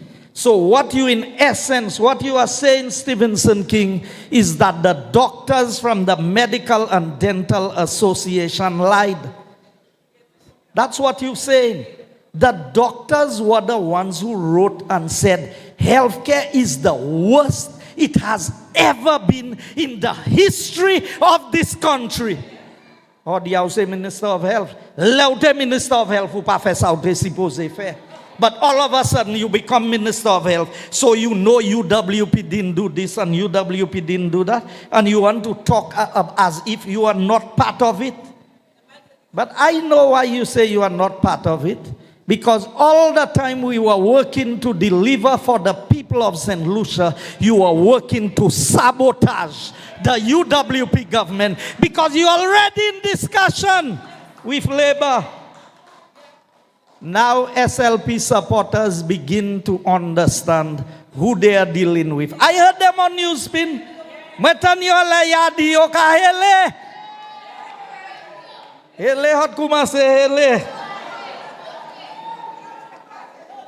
Now you all begin to see the real king. So let me tell you, Guamun Gadi, memba to ki bat chien blanc, memba to ka bat chien noir abreza. That is what it is. So now, y'all see how incompetent he is. Now y'all see how lazy he is. Now y'all see how useless he is as a minister. Or by title, senior minister. Me lau ha senior wa to fire call. So Steve ha retire. You forget when Vaughan Lewis became prime minister. What was Sir John? Not senior minister. You heard Sir John had any ministry doing this and doing that? No. So Steve is senior minister. Steve is retired. And Castries North will seal his retirement when the election is called. Hote kwele hote by no senior se travail de kai travail hot pate sav se retire, he retire. Okay. Now, SLP is one package you have. King and Richard. One does not come without the other. And I know why Richard does not like Alan. Today I was forced to listen to a little bit of his program, and I heard Alan more times than any word that was used on his program. But here's the difference. The only man that is a man in politics in St. Lucia is Alan Michael Chasney, because that is the man who fired Richard Frederick from the United Workers' Party. Now let me tell you, Pierre don't want him, but Pierre pay. Steve Pate play. So when Steve was afraid to tackle him in cabinet, Steve would call me and tell me, now Richard, come in with this thing. I want you to block it for me. And I would talk to two of my colleagues, and I would say, when this thing come, we have to block it. With everybody I work with, I have their back. But one of these days, I will explain to you all the equipment that came to Viewfort, and I took the blame for it. And I want him to challenge me when he sent Alvin and Clyde at the port. Take me to court on this. That's where I am strong, because I have my evidence to back up what I'm saying. You see, you had your friend, Tony Leo, bringing all his equipment into St. Lucia for the airport project. And it's in the linguist report. I have it. So when you're ready to tackle me, and then I took the fall for it, because you clad the equipment as belonging to Ministry of Communications and Works. And I can tell you, Angel's husband was the broker who clad it. So, let nous te tackle en laissa, Obej Seraphine, Richard Tunek, Richard Gadek, Richard Dufet, tout ba isek mahava about ça. So I want you to understand, when you all want to take me on, be ready, because I am ready. Richard and King is a bad combination for St. Lucia. We knew that in the United Workers' Party. We fired Richard, and then we removed Steve as leader of the opposition. Labour Party masse yo tout a besoin Labour gosek yo. Yo pa have sa pou fè. Now,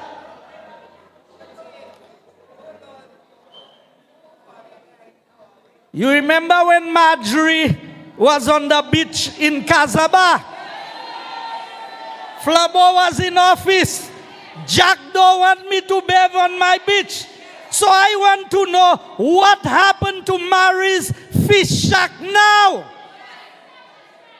Se moun na kita negotiate a cabot by Marjorie. I want y'all to go and negotiate for Marie now.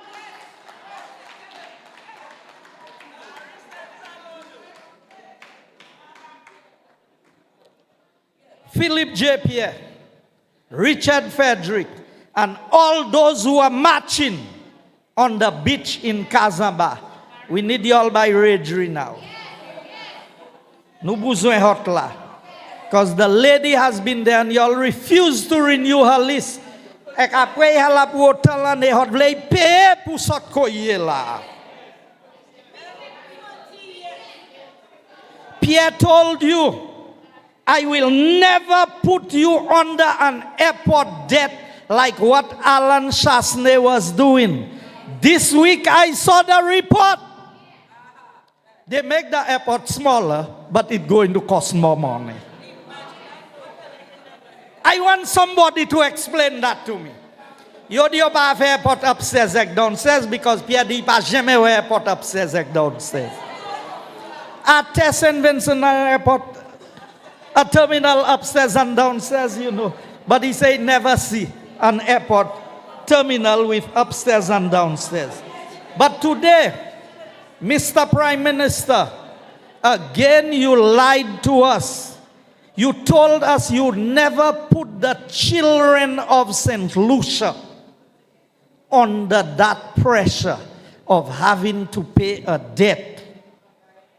But now the airport is costing us more. How will St. Lucia be fixed?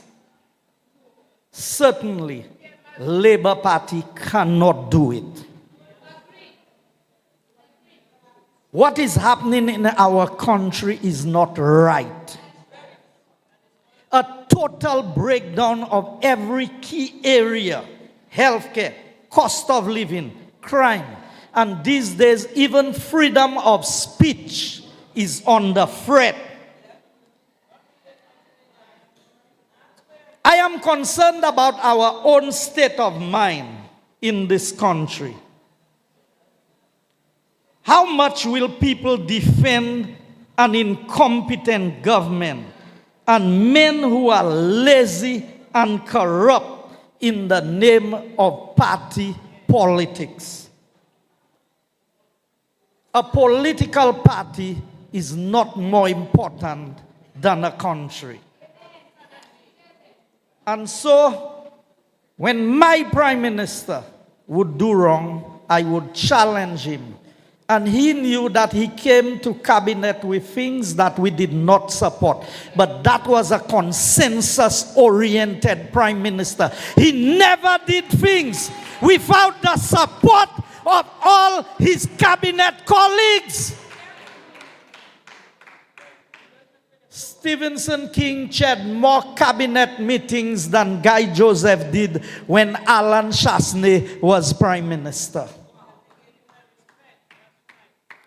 Oh, dia wavin mati by moon. Ek dio mal tueteu. But your lies will catch up with you. So Richard, I will come to you now.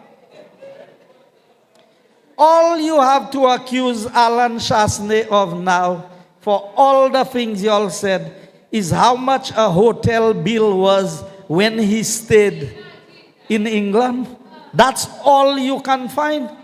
Tell us how much your trip to Egypt was. And who paid for the ride on the camel?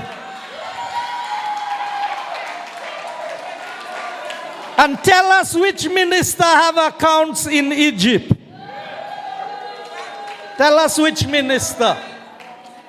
So, ukay po yung ride camel, sasan po fek travail gouvernement? What does that have to do with the work of the government of St. Lucia? There was never a harder working prime minister than Alan Chasney. And you know who testified to that? Jugwa. You remember Jugwa used to say, oh, se buksa, yo vole, yo kavol. Alan tell him, let's go with me. And Alan took him to the same UK. And after 2 days, he said, go. I can't keep up with you. I have never seen a man with more energy and determination to work hard than the Honorable Alan Chasney. I am younger than him, and it was hard to keep up with him. If he has to be at a meeting for 7 o'clock, by 6:45, he's there already. And his meetings are back to back. No time in between. That was the prime minister. That was a worker for the people of St. Lucia.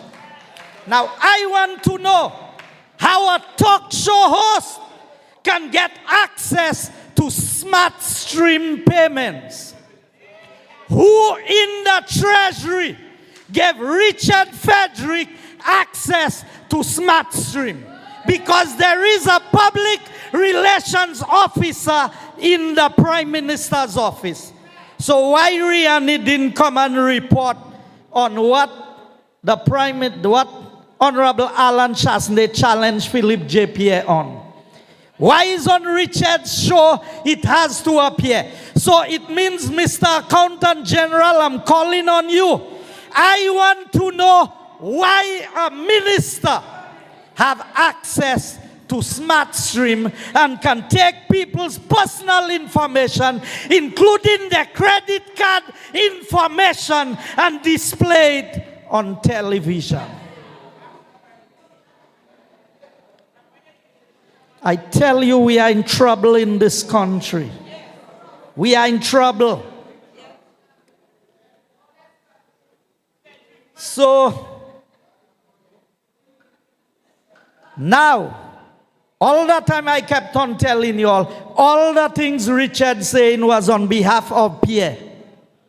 He said Pierre have his soldiers and Pierre don't have nothing to say because he is speaking for Philip J. Pierre. So when he insults women for Philip J. Pierre. Pas moi qui dit, lui qui dit, là il parle, c'est by Philip J. Pierre. That's why I listen to him today, so I can respond to him. Now I spoke about 32 pieces of land. Manomeno pièce minister le mwen di sa. But Monsieur Richard feeling pou epon mwen. Well, if the cap fits you, wear it. But I will come with the information on the 32 pieces of land. Now, you had him do boot, so I do boot. Today you want to defend cemetery contract. And in his defense of the cemetery contract, Mr. Prime Minister, he is in breach of the rules of the Finance Administration Act. Because the Finance Administration Act says you cannot cut projects below a certain value to bypass the tendering process. Richard explained in his program they don't have time to go to tender. So they cut the project and he does not care who get the project. You can just make project as unomun. Depuis toi vai la fête. I challenge you to show me that $99,000 project on the Monrepo Cemetery. Show me where the work was done, because I have the information for the work that was done by a different contractor and was paid in full. So pavin mati by muna le program ekukadi gai miko hamun cafe by Richard.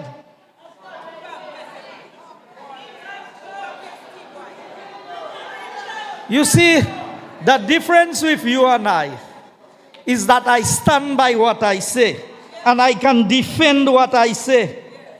You see, I don't go and promise people duty-free vehicles to give me information from NHC, you know. I don't have to do that. I don't promise any workers anything. And for any minister to make a bubble in his ministry, his PS must be a part of it. That's why I always had a labor PS in my ministry. Alison Jean was my PS. Philip Dalso, who was the chair of the committee they put to review the GPH bill, was my PS. Kenny's niece was my DPS, Janet Bernard. So you think I could go and ask these people to make a bubble for me? So, they promised us high-rise buildings in cul-de-sac that gas station attendants would be able to buy. What they did not tell you was the high-rise building was a 5-level tomb that cost $1,500 per tomb. So the only high-rise building Richard Frederick is building in this country is tombs all over the place because le bakay chue nou tout a St. Lucie. Because it's cemetery before hospital. Cemetery before healthcare. One thing is sure on the labor, nou kay more isi ya. So of course a gas station attendant can afford a tomb in a high rise. I went to Jack Mel, Dominic, we were there in the funeral. I saw some high rise tombs there. It going up, and you just slide the coffin inside of it. La papa konsesi disi aki yo shock lausa. It's against the side of the hill, and you slide the coffin inside of it. That's the high-rise Richard is building for us in St. Lucia. Now, as I close, they tell you we were not doing nothing for the racetrack drivers. I have the entire design that was submitted to the DCA, and I promised him I would send it to him. It's not stories I telling you, you know. All the information is there of the racetrack that we were building in Dennery for the race car drivers. When Labour came in, they said nothing that Alan Chasney started, they will not continue it because Alan Chasney will get the credit for it. So drag racers, that is what you have to hold the Labour Party accountable for. Now Richard di mo viniak document. So I just run through. Madu sakang le document la. Cabinet conclusion number 566 of 2023. Request for Government of St. Lucia and Seaports Authority to enter into agreement with Global Port Holdings. I will come to the details in a subsequent one. Cabinet conclusion number 246 of 2024. Application for GPH Limited for tourism incentives. Cabinet conclusion. Cabinet agreed for the formation of a committee. Cabinet conclusion 195 of 2021 dated 8th November. The letter from the Auditor General that says they never gave Hele authorization to open no account in the UK. You say Alan wanted to sell St. Lucia? Office of the Prime Minister. I'll show you which signature that's on it. Kennedy Anthony. 4,000 acres of land in Viewfort and its environs for one company. 4,000 acres. Theo Hakim did not get 300 acres from the United Workers' Party government. And you talk about how much we sold land. How much did the Labour Party sell Black Bay lands 4 days before elections? $40? Okay. You want documents again? That one is on Stevenson King, the linguist report. That one is the GPH report. This one is the St. Jude report that John Peters and them did. No, tutsa cloud la, worry, sa cloud la. This one, Office of the Prime Minister, Infrastructure, Office of the Minister for Infrastructure, Port and Transport, memo to Cabinet, the GPH deal. Richard wants to know about documents. Agreement between Government of St. Lucia and BMAX. That's for the Rock Hall project. Citizenship by investment. Galaxy. Next one. Next Galaxy for the other infrastructure project. And please, you had my time up. Now, and you want to know what UWP did? I have the list and it's on the website of every project that was financed by the 850 passports that was sold by the United Workers' Party over a 5-year period. For 5 years, Alan Chasney-led government only sold 850 files. And we have a breakdown of every dollar and how it was spent on the people of St. Lucia. as we come to the end of this year, St. Lucia, we are at the crossroads. Our future, our country is at stake. And I am calling on all right-thinking St. Lucians. I have given you the evidence. And when you want to come to my library, I have a bag there. But I have a whole library of information. And I want St. Lucia to know that we are not here to play politics. We are here to save our country. I really don't care about whether I'm in government or whether I'm not in government. What I care about is where St. Lucia is heading. And we need all hands on deck. We need everyone to join forces to rescue our country from this wicked St. Lucia Labour Party government. I thank you. Good night.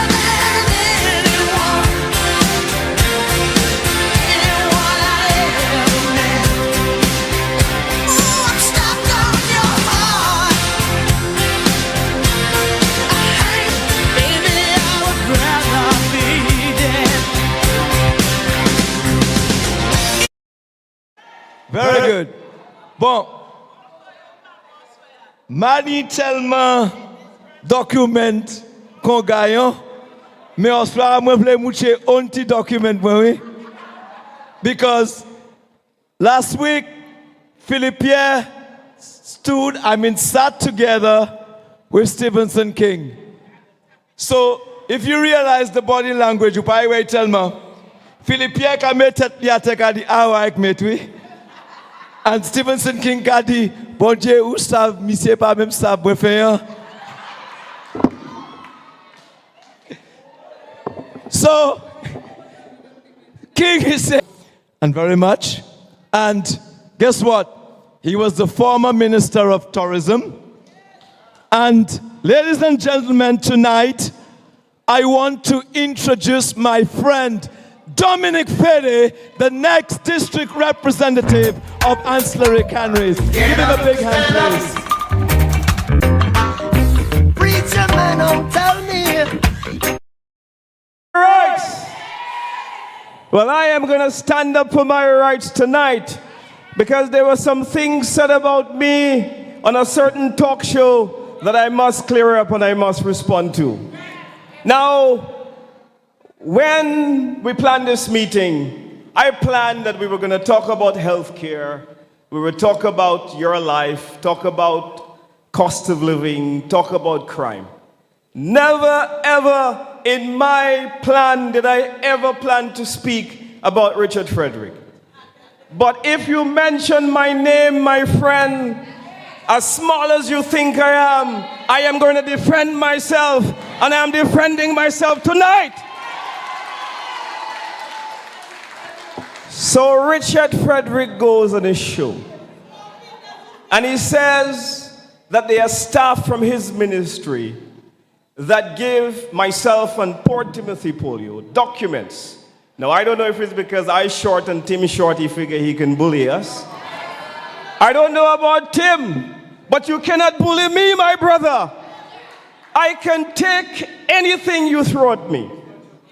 And so I want to say to the scoundrel, the scum, the most frightening thing the Labour Party said to have happened to the politics of this country, that I do not need to call anybody in your ministry to get anything on you, because everything I need to know about you was already said by your Labour comrades. So your Labour comrades, they said this about you. They said that you have a gun offense when you pull your gun and you shoot your neighbor's tank. They said that you, Richard Frederick, as a government minister, right, and poor United Workers' Party, you embarrass us. You were arrested by the police for under-invoicing of a vehicle you brought. Your staff said that? Was it your staff who went to the United States and make them revoke your visa while you were a sitting government minister? Was that your staff? nonsense? Was that your staff who said that you, Richard Frederick, should never ever be near the government again? Was it your staff who said that? Answer that question. Was it your staff that caused you to cheat even the dead people of St. Lucia? You know, you have thieves, okay? And a thief is bad enough. But when a thief will even steal from the dead, you know that's a sick man. And Richard Frederick has stolen from the dead. He's a sick man. And we must get him out of government and make sure he never ever sees the seat of government again. You want to pass a law so that you will prevent our leader, a good standing man, like our leader, from being prime minister again?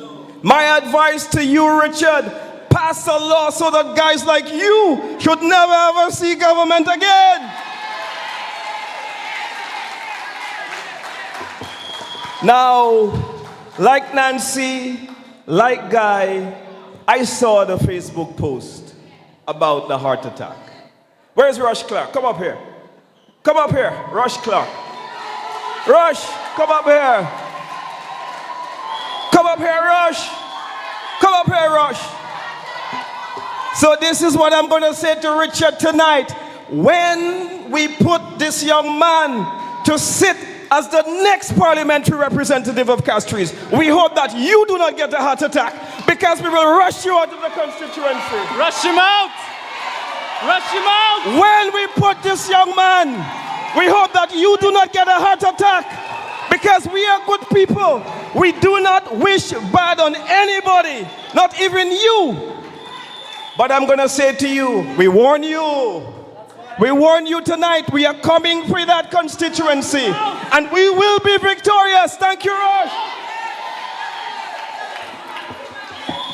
So the only man that will suffer a heart attack at the election is Richard Frederick. And I hope Tapio will be open, because under Labour we're not sure about Owen King EU. So we want to discuss policies. We want to discuss how we're going to create jobs for the people. We want to discuss how we're going to bring down cost of living. We want to discuss the crime situation, which is having an untold damage on the people of St. Lucia. Do not get low, because if you attack us, we will attack you. If you touch a flabo, you have to touch all flabos. Mama Flabo, good night. Have a great evening.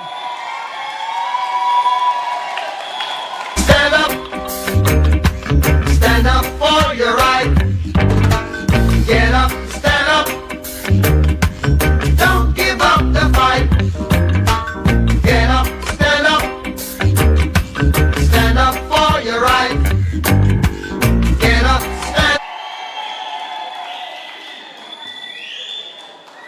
You know, Bob Marley sang a song that says, whosoever diggeth a pit. All right. Okay. What happened? Shall fall in it. Kotaikale shall fall in it. All right. Okay. Dig, my brother, dig. Dig, my brother, dig. But I know, and you know, and everyone know that we will rush you out. We will rush him out of Castries Central. That is the message we're sending to you tonight. My people, I don't want to go, you know, but we have to go. We want to send condolences to the family of a dear sister. Her name is Colleen Augustine George, the late Colleen Augustine George of Corinth. I'm told that she was a dedicated soldier and an advocate for the United Workers' Party. She passed away in the US, and the memorial service was today. And let me tell you, you know they send me pictures. The lady was buried in yellow. So that's to tell you how dedicated she was. All right? So we say to the family of Curlin, please accept our Flabo sympathies to you and to your family. I also want to big up my good friend who's not here with us tonight. I'm sure you all miss it. You all don't miss that tall fella? He's short people you all seen tonight. Spider, my darling, I know you are watching. We do want to say good evening to you. Enjoy your holidays.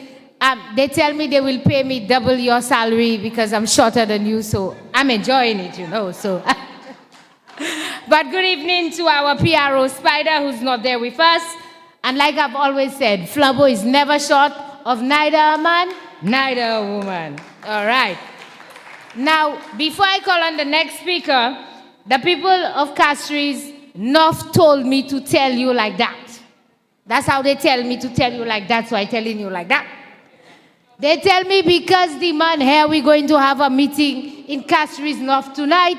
For the first time, they saw the man underground in Castries North. Yeah, bawa say, kamute de san tupatu, puchwa igade kisakale. Well, sir, just Vin Castries Comprehensive Secondary School. But better yet, you can join the Flabo Live, you can watch us on Facebook, or you can watch us on UTV if you're so interested in what is happening in Castries North. Menuka Vinipu, Gaiba want titak bai. Now I want to tell you, I was trying to figure out what is it I'm going to buy Guy for his Christmas gift, and I know now. Certainly, by the time I leave here, I am going to order a briefcase. You know those briefcases that has the numbers that you can lock? And I am certainly going to make every effort possible. I know the political leader has a security detail, but I think at the rate we're going, Kaltese document guy near, it is a security. Don't you agree? Because when you check to jale bakaka lohaka poyo, leyo guy kuma say read yon, read day, read toi. So we need security for Guy, and I'm certainly, Guy, your Christmas gift is on the way. It's definitely a briefcase I buy in you. All right? But I want to say to the Labour Party, let me tell you all something. Messieurs, nous-mêmes, Guy, Alan, we don't call me phone la. You obligé ka track phone moi. Mahaba your number moi tout temps so you start trackly. We don't call nobody for information. Are you aware of that? Tout temps il te ka wait papier. Ou sa ki man te gen papier. I ka paye moun la han. I ka ba yo visit. I ka voye yo en l'espa. I ka voye yo en le boat ride. All kinds of Jimmy Fix to get paper. We don't do that in the United Workers' Party. The calls are coming in fast and furious because the people of St. Lucia want to right the wrong.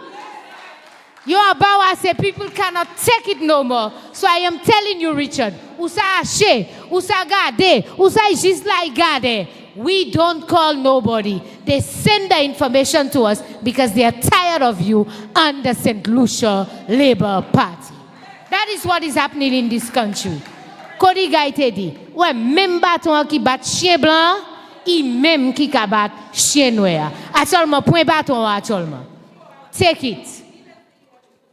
My people, I also have to apologize on behalf of Senator Harold Stanislas. I did say to you that we would be hearing from all our candidates, but due to some unforeseen circumstances, he was not able to be here with us tonight. But he sends you his love, his blessings, and he wishes you all the best for the Christmas, so he sends you Christmas greetings. Now, are you ready? Oh, Isam Shima Batobo Bradley. Oh. Awa. You ready for our political leader? You ready for the next Prime Minister of St. Lucia? You ready for the man that is going to be the change in this country? Are you ready? Let me hear you if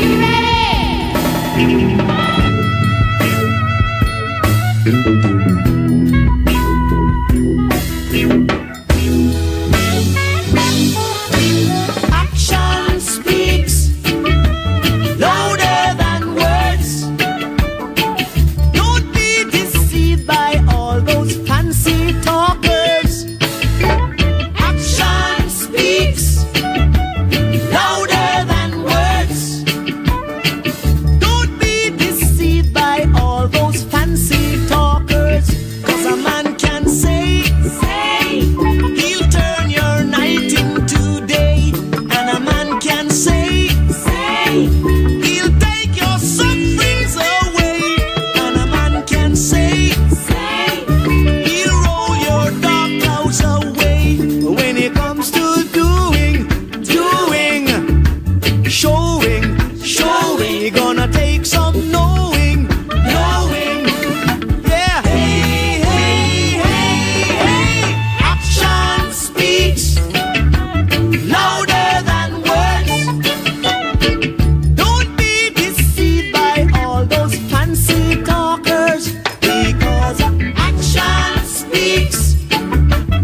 Bonsoir, bonsoir, bonsoir.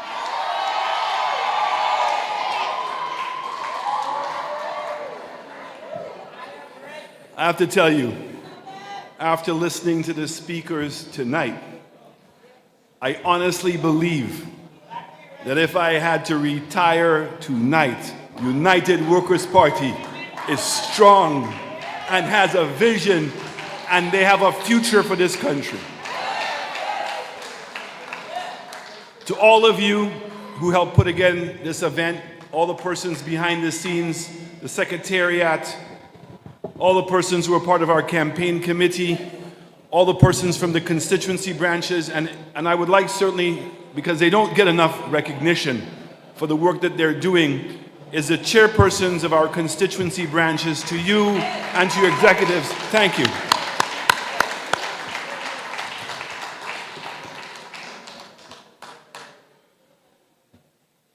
What is right? What is right? Is right. What is right? What is right? What is wrong? What is wrong? Now it's time to right the wrong.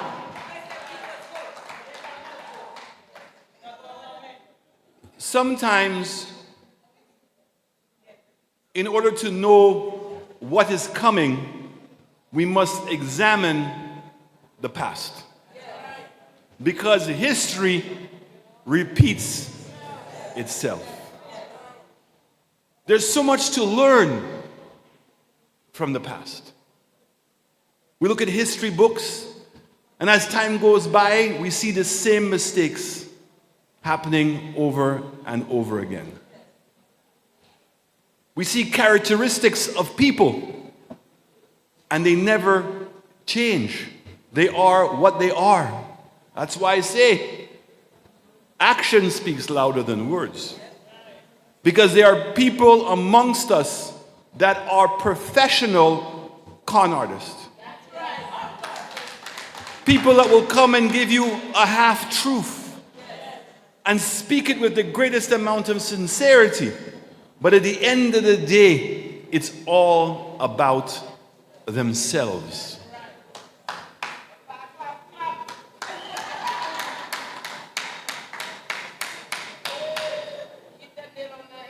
The only political party in the history of St. Lucia that has had a plan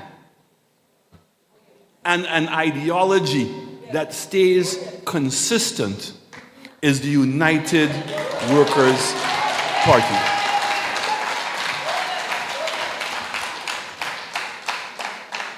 And they have some stalwarts here tonight. And I know what I'm going to say to you, you know is the truth. The person that started that in United Workers' Party was Sir John Compton.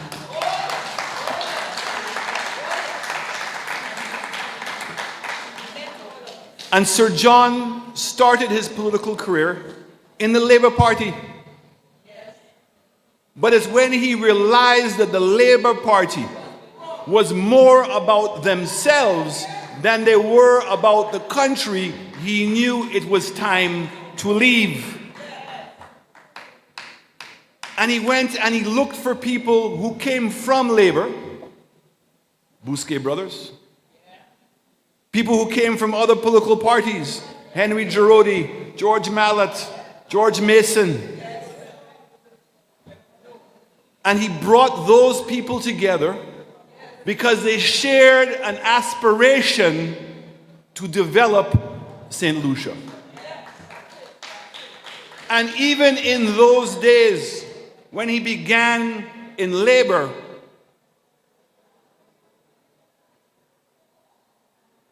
he saw that the enemy was plantocracy. It was a few people who controlled all of the economic power of this country.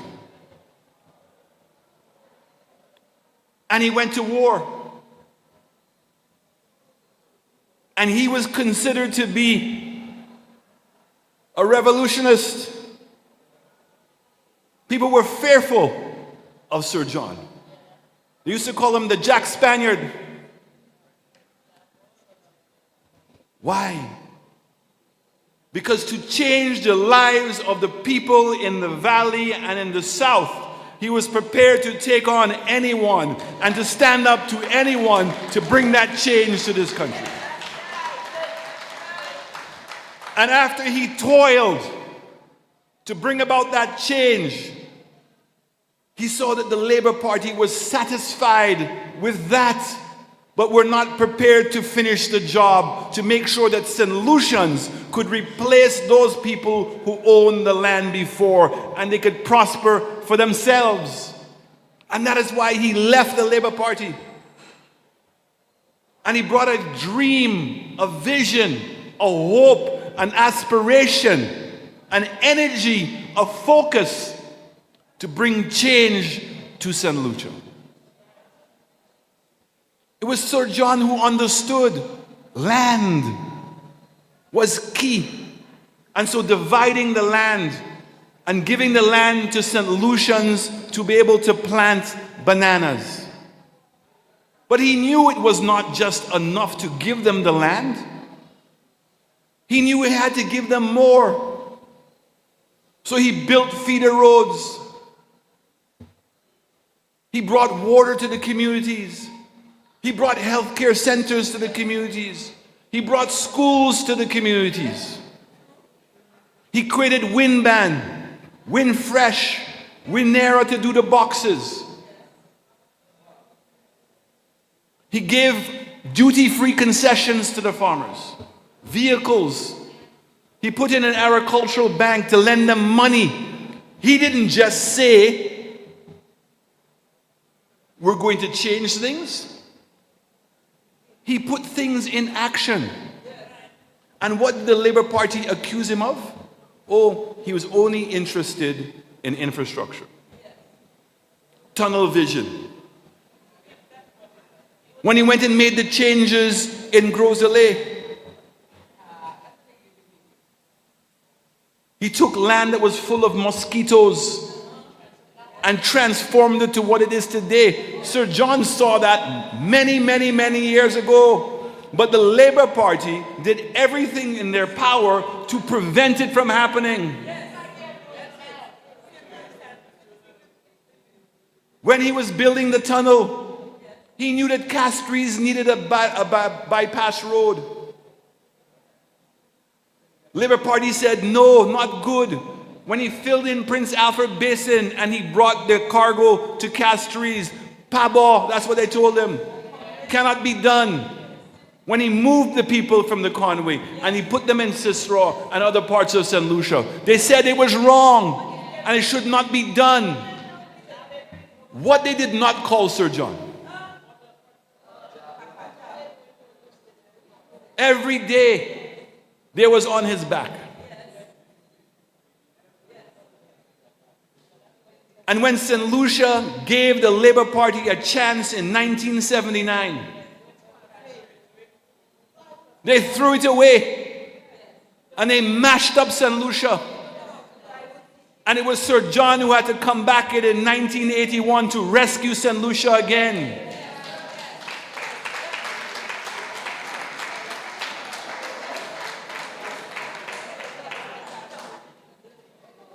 And you remember the famous words he said? You cannot get blood from a stone. I will do what I have to do. Now, I want us to now understand what happened for the Labour Party to be able to come back in 1997. The Labour Party did two things. First of all, they understood that to break United Workers' Party, you had to break bananas. Because they understood the support that the farmers had for United Workers' Party. Because the person that gave them the land, the person that created the opportunities for them, the person that created the money in order for them to send their own children to school, for them to build all those concrete houses in the south, was Sir John and the United Workers' Party. But remember, I tell us the story about Adam and Eve. They were living in the Garden of Eden. They had everything, just like our farmers. And the devil came in the form of a snake and said what? Eat this apple and you will have more blessings. And mankind has never looked back since then.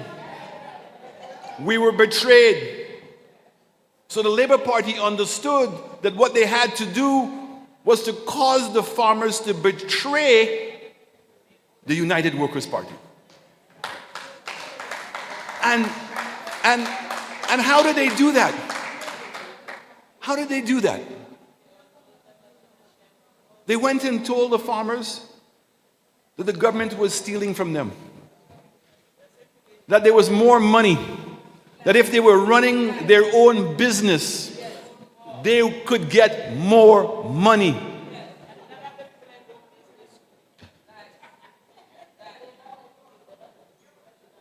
And they believed them. And they turned on United Workers' Party. And probably the greatest insult to Sir John is when a farmer slapped him. Do you know how that must make you feel? I want us to really think about that for a minute. That you are a young man growing up in Miku. Everybody has a pit latrine. The vast majority of people earn an income by cutting sugar. And there's a hierarchical system. Think about it. There are still people alive who lived in those days. Boss man. That's where that term comes from. Because you couldn't even leave the estate unless you had the permission of the boss man. There was no water. If you were lucky, they built a standpipe for you.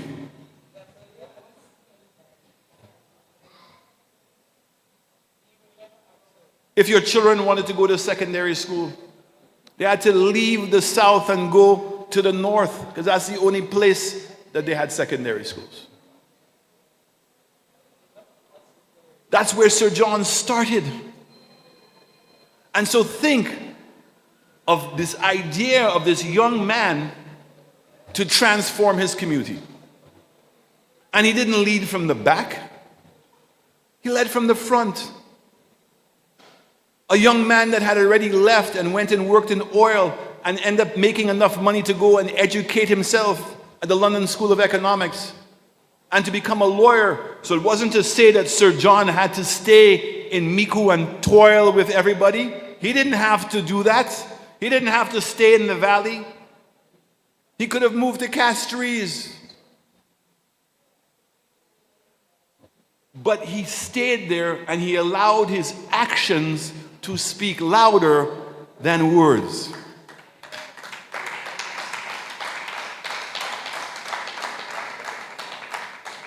The pictures of Sir John with coups de main, carrying pipes to bring water to communities, fixing up roads and getting into that position to do all those things, to change us from being sugar to bananas, and that every little person, over 7,000 farmers were in the farming sector that were producing and getting money every week.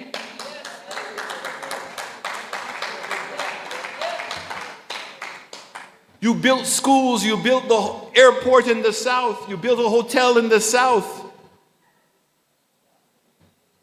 And after all of that, a political party that had achieved nothing, and the only thing that we could remember that they had achieved was from 1979 to 1981, where they destroyed the country, that people listened to them. Because People listen to them because we, as individuals, want more. I don't want to criticize anybody for wanting more. No one. So when I see a person like Baby wanting to now say, oh, he's a young man, he's an aspiring young man, he's ambitious, and here it is, and what he's doing that should be celebrated, I applaud you for that. But what you should not do is do it the wrong way. Because wrong is, and there's a right way to do it. I want every young person in this country, and Sir John and the United Workers' Party has always celebrated the individual success of every person in this country to aspire for more, to be able to achieve more, but do it the right way, not the wrong way.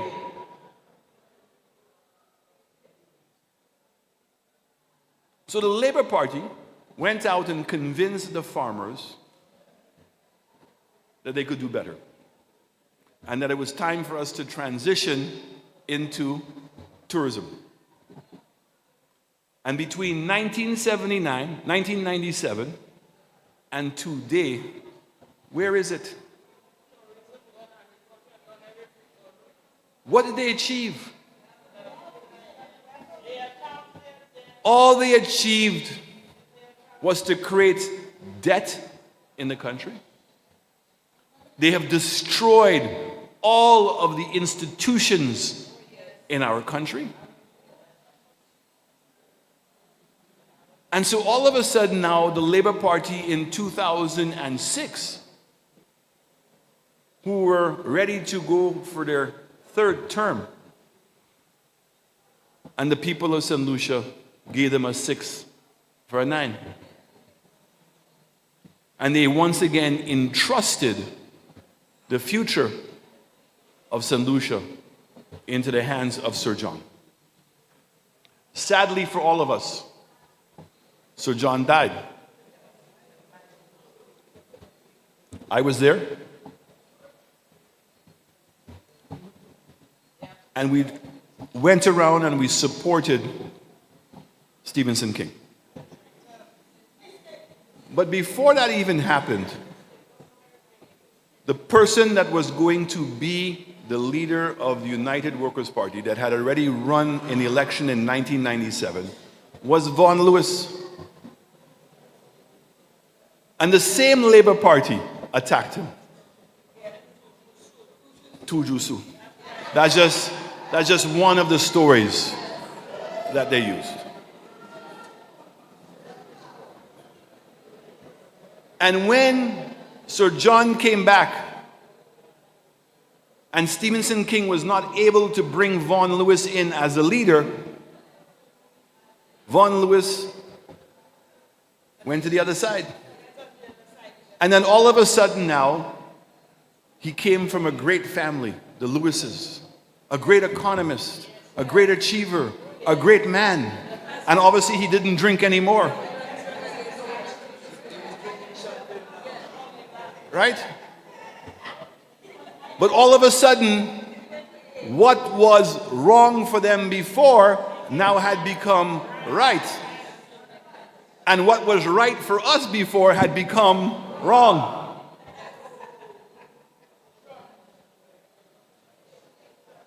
So Vaughan went. We win the election in 2006, and the Labour Party went after Osbert D'Auvergne. They said they're going to write investors to tell them not to invest in St. Lucia because Osbert is there. They went after Richard Frederick. They went after Rufus Bousquet. They went after Guy Joseph. They went after Mondesi. Remember what I'm telling you, huh? We must look at history to understand where we are going to be going. And then in 2011, when they came back into government,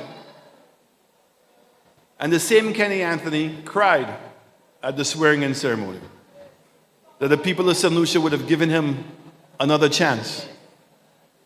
But it seemed that he had revenge on his mind, because the wickedness that they imposed on the people of St. Lucia should have never been forgotten. But the United Workers' Party put itself back together again. And we decided we were going to continue on the mission that Sir John started, to build a new St. Lucia for everyone, and to put us back on track.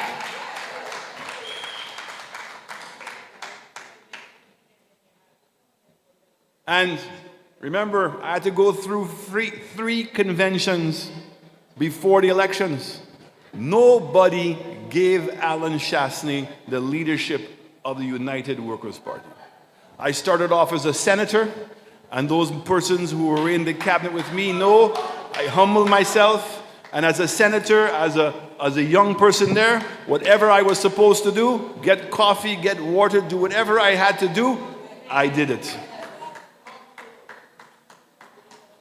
I chose Soufriere as my constituency.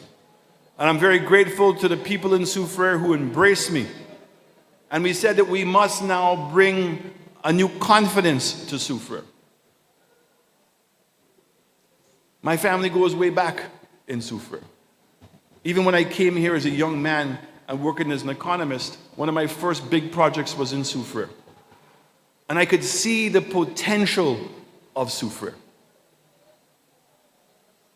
And we began the transformation of Soufriere. But the Labour Party now, in order to get back into government, decided they were going to attack people in our party again, because that is how Labour does it. So all the stories we heard about Guy Joseph, stories that we were hearing about Stephenson King, stories we were hearing about Alan Chasney, all the things that we were supposed to be doing and the corruption that we were performing and stuff. And guess what? That if they got back in, they would put you first.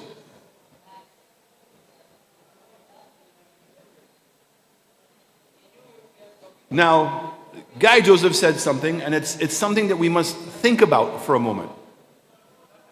Stephenson King sat in my cabinet on my left-hand side.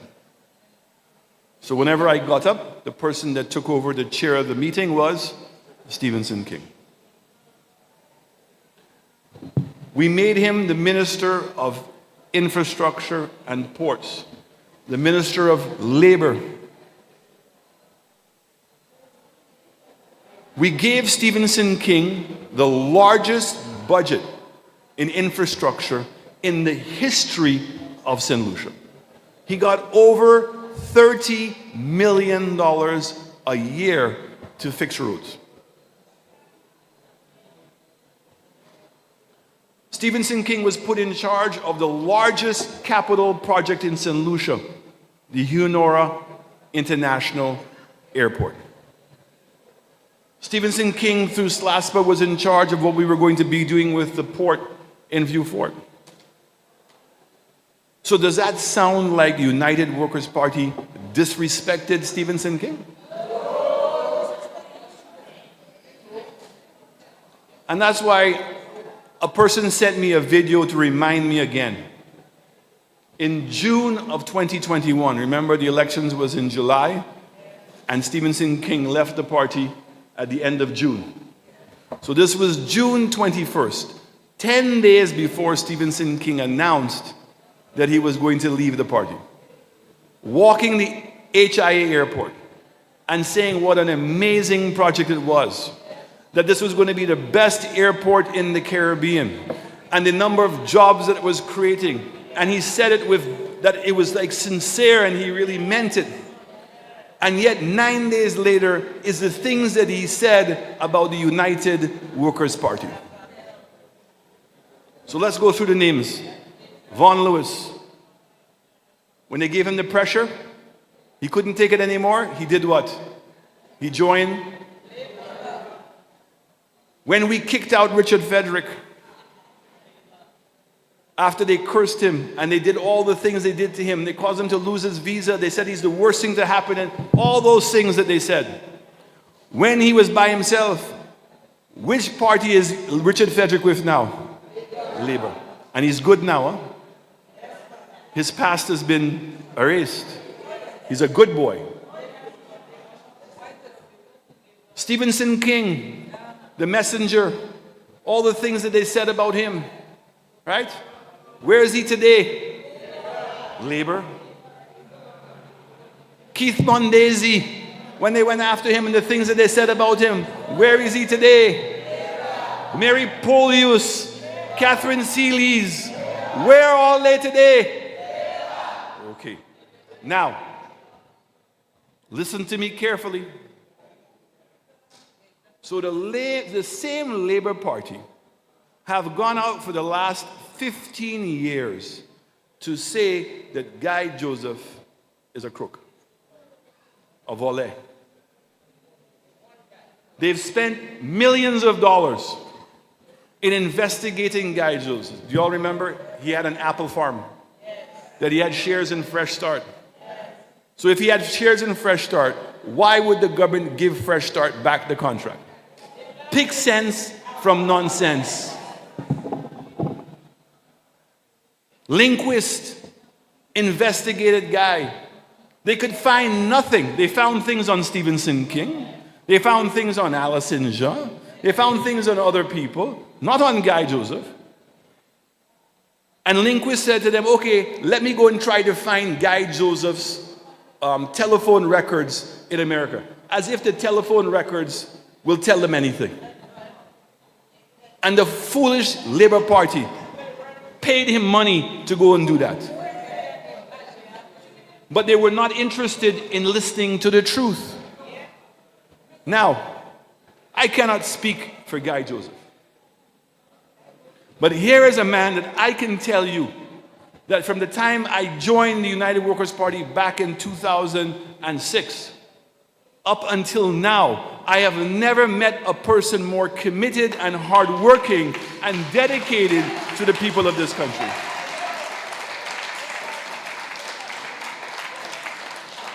And all of the qualities that Sir John Compton had, where he went and fought for the little man in this country, there's nobody who fights more for the little man in this country than Guy Joseph.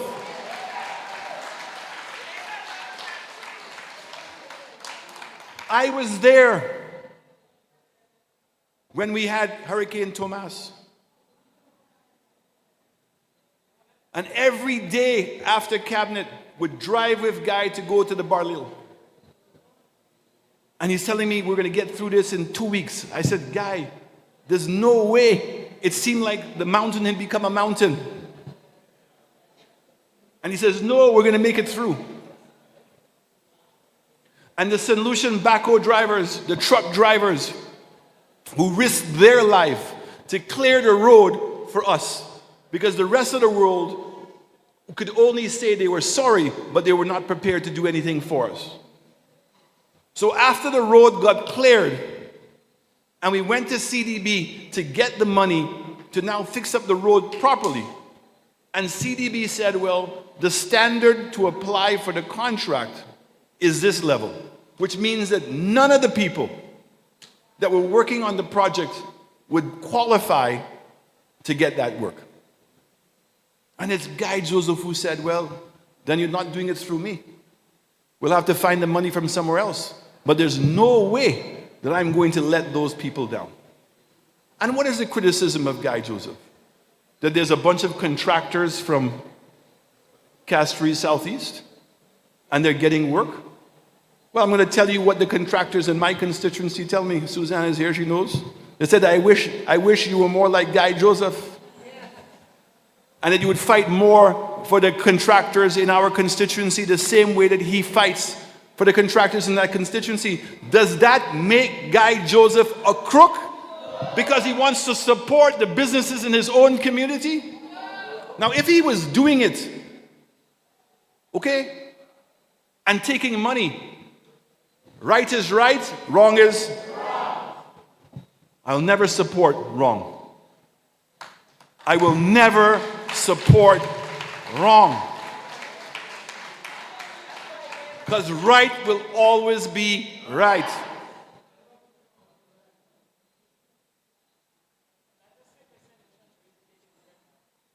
St. Lucians, I want us to understand that if we build our country on wrong, it may work for you today because you know somebody in government. But tomorrow, when the government changes, you may be in problems. And when you're going to need to send a loved one to a hospital, to a healthcare facility, take care, it's not there. So what is that vision that United Workers' Party has that started under Sir John? It is about building a country in which young people and people of this country who want to aspire to something great know the way that you do it is you do it the right way. You work hard. And that you have a government that's spending the taxpayers' money to make life in St. Lucia better. We all want and we all deserve health care. And health care is not just a building, it's the nurses and the doctors. And it's not just a building with nurses and doctors, it's a building that has the equipment and that has the money to pay for the medication. When you build a road, if you don't clear the drains on a regular basis, you will lose the road. We all know how much life is better when you have a proper road. When my 8-year-old child does not have to wait for me to come home, but can take a bus and go to a sporting activity, and I feel no fear in her or him doing that, that is the St. Lucia that we want.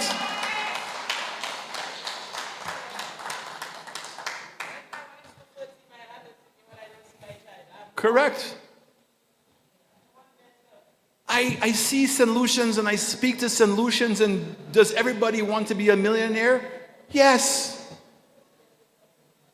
But we also know that money doesn't make you happy. Somebody needs to tell Richard Frederick that story. Somebody needs to tell Ernest Hilaire that story. No, somebody needs to tell Bebe that story. What St. Lucians want is opportunity. What United Workers' Party believes in is that every single St. Lucian deserves to live a certain standard of living. Access to health care. My children can go and get educated properly. That there's infrastructure there, that if I want to have a job, my own business, I can succeed. And I want to know that I have a government that I can trust. A government that's not going to lie to me. And that is why we say the greatest crime that the Labour Party has committed is that they have betrayed the trust of the people of St. Lucia.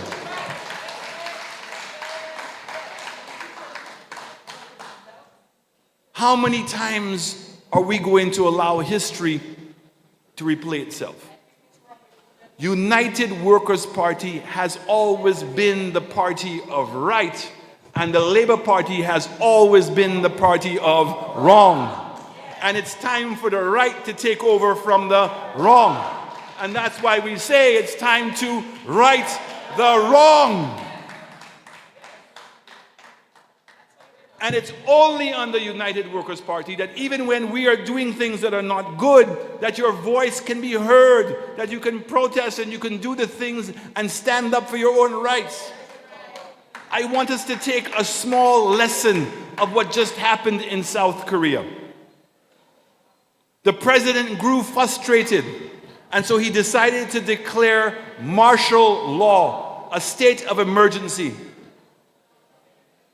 And within hours, thousands of people showed up at the parliament to protest, And within 12 hours, he had to reverse his decision.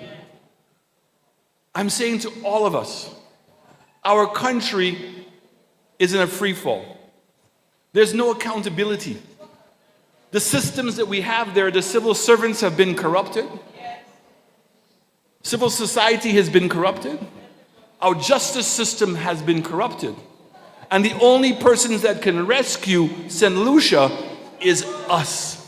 And if you want a better healthcare system, if you want a better education system, if you want crime to be improved, then we must stand up and say so. We are going on a Christmas break. And Christmas is about a lot of things. And I want to encourage all St. Lucians to engage in a conversation about what we want for our country. And to think about it for a moment, that if you don't put effort into something, it won't change. You cannot just sit on the sidelines and wish and hope it's going to get better. Your United Workers' Party has proven to you since 1964 that it's committed to the development of St. Lucia. And we believe in doing it the right way. And our country is on the precipice of collapse. And I'm encouraging all of us, let us not fall prey to the trappings. Labour Party wants, you know what they want? They want to put enough pressure that everywhere we go, Alan Chasney is not good, Guy Joseph is not good, Dominic Fede is not good, Bradley is not good. Okay? But understand, if Guy Joseph were to leave the United Workers' Party today, do you believe the Labour Party would take him in their party?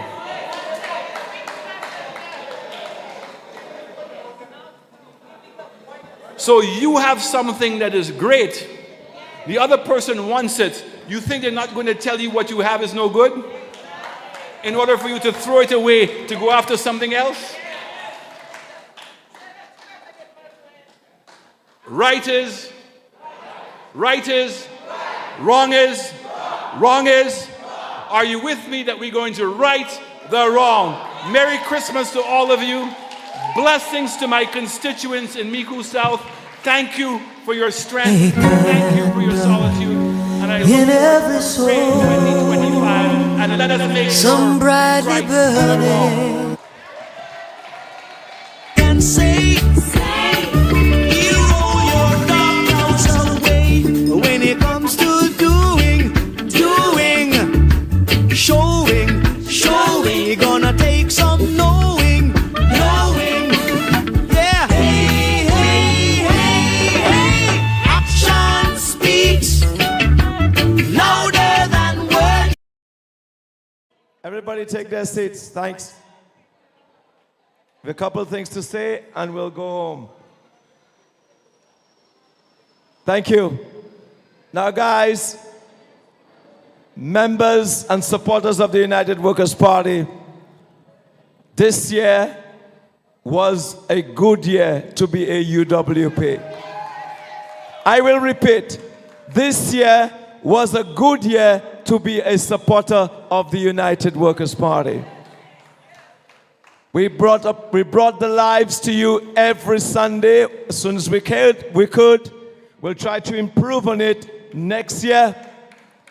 We were able to protest in our orange campaign against the cost of living, against high gas prices, the hospital, and a number of things, and we did it forthrightly. I want to thank you, each and every one of you, for continuing to be a part of this party called the United Workers' Party. It is our love, our commitment to the United Workers' Party and our country that will take and remove this Labour Party from office. Are you with me? And I want to send a shout out to all of our friends in the diaspora. We appreciate you and we thank you very much for your service to your country out of St. Lucia. And so next year is going to be the year of galvanize. What I mean by galvanize, when you see New Year is finished and we say to everybody, the holidays are over, we are ready to galvanize this country for change. And that's what we are going to do. And we will turn it upside down, downside up, tout calte but labor must go and UWP must come back in. We will come back in to complete the job that we have at hand. So again, I wish to thank you again on behalf of the party. Thank you for your commitment. Stay faithful, remain sincere. Defend your party like a soldier and let us make the kind of changes that is needed. Thank you. We'll be going, a quick announcement please. Tomorrow night on Like It Is, we have Dom and Josh. We have Meet the Opposition on Thursday with Nancy. And most of all, we are ending the year on a good note, which is next Saturday, the 14th. If you need tickets, talk to me, talk to Kellyanne, talk to anybody, Janine, any of us, if you need tickets. But please, if you can make the effort, come out and support your party. Are you with me? Very good. Now, I want everybody to put on the lights on their phone. And if anybody knows where the lights go off, please put off the lights so we can sing Light Your Candle. And in doing so, let me invite all of the 6 candidates that are here to join me here right now. All of the 6 candidates that are here, please join me.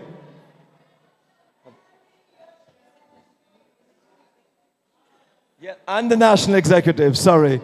All of our chairs who are here tonight, please join us. All of our chairpersons who are here tonight and members of the National Executive, please join us. Okay, take it away.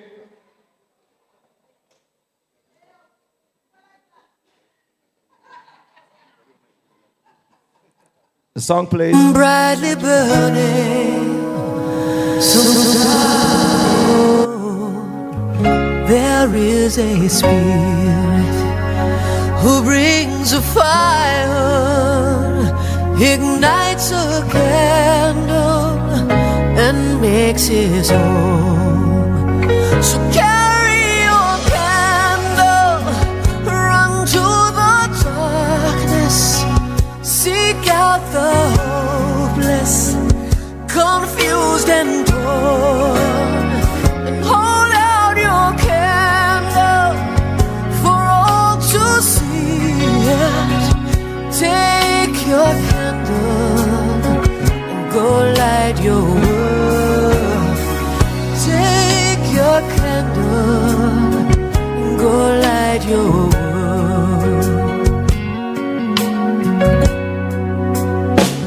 Frustrated brother, see how he's tried to light his own candle some other way.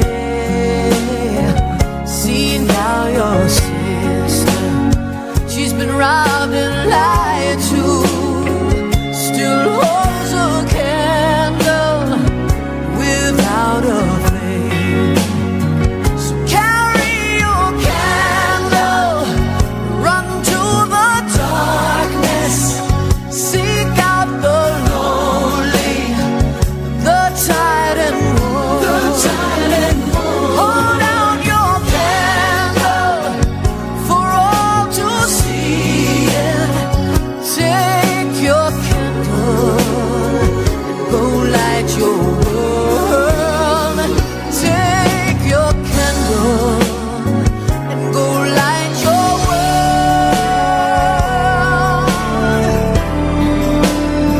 'Cause we are a family whose hearts are blazing. So let's raise our candles and light up the sky, praying to our Father in the name of Jesus. Make us a beacon in darkest times. So carry your candle.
ours, Emmanuel Bellas.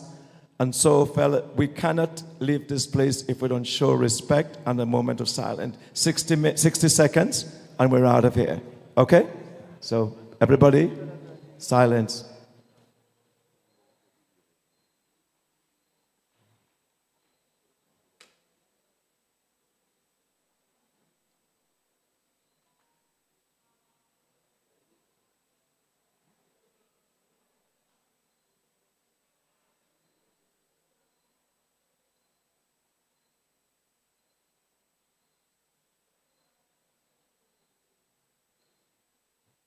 Thank you.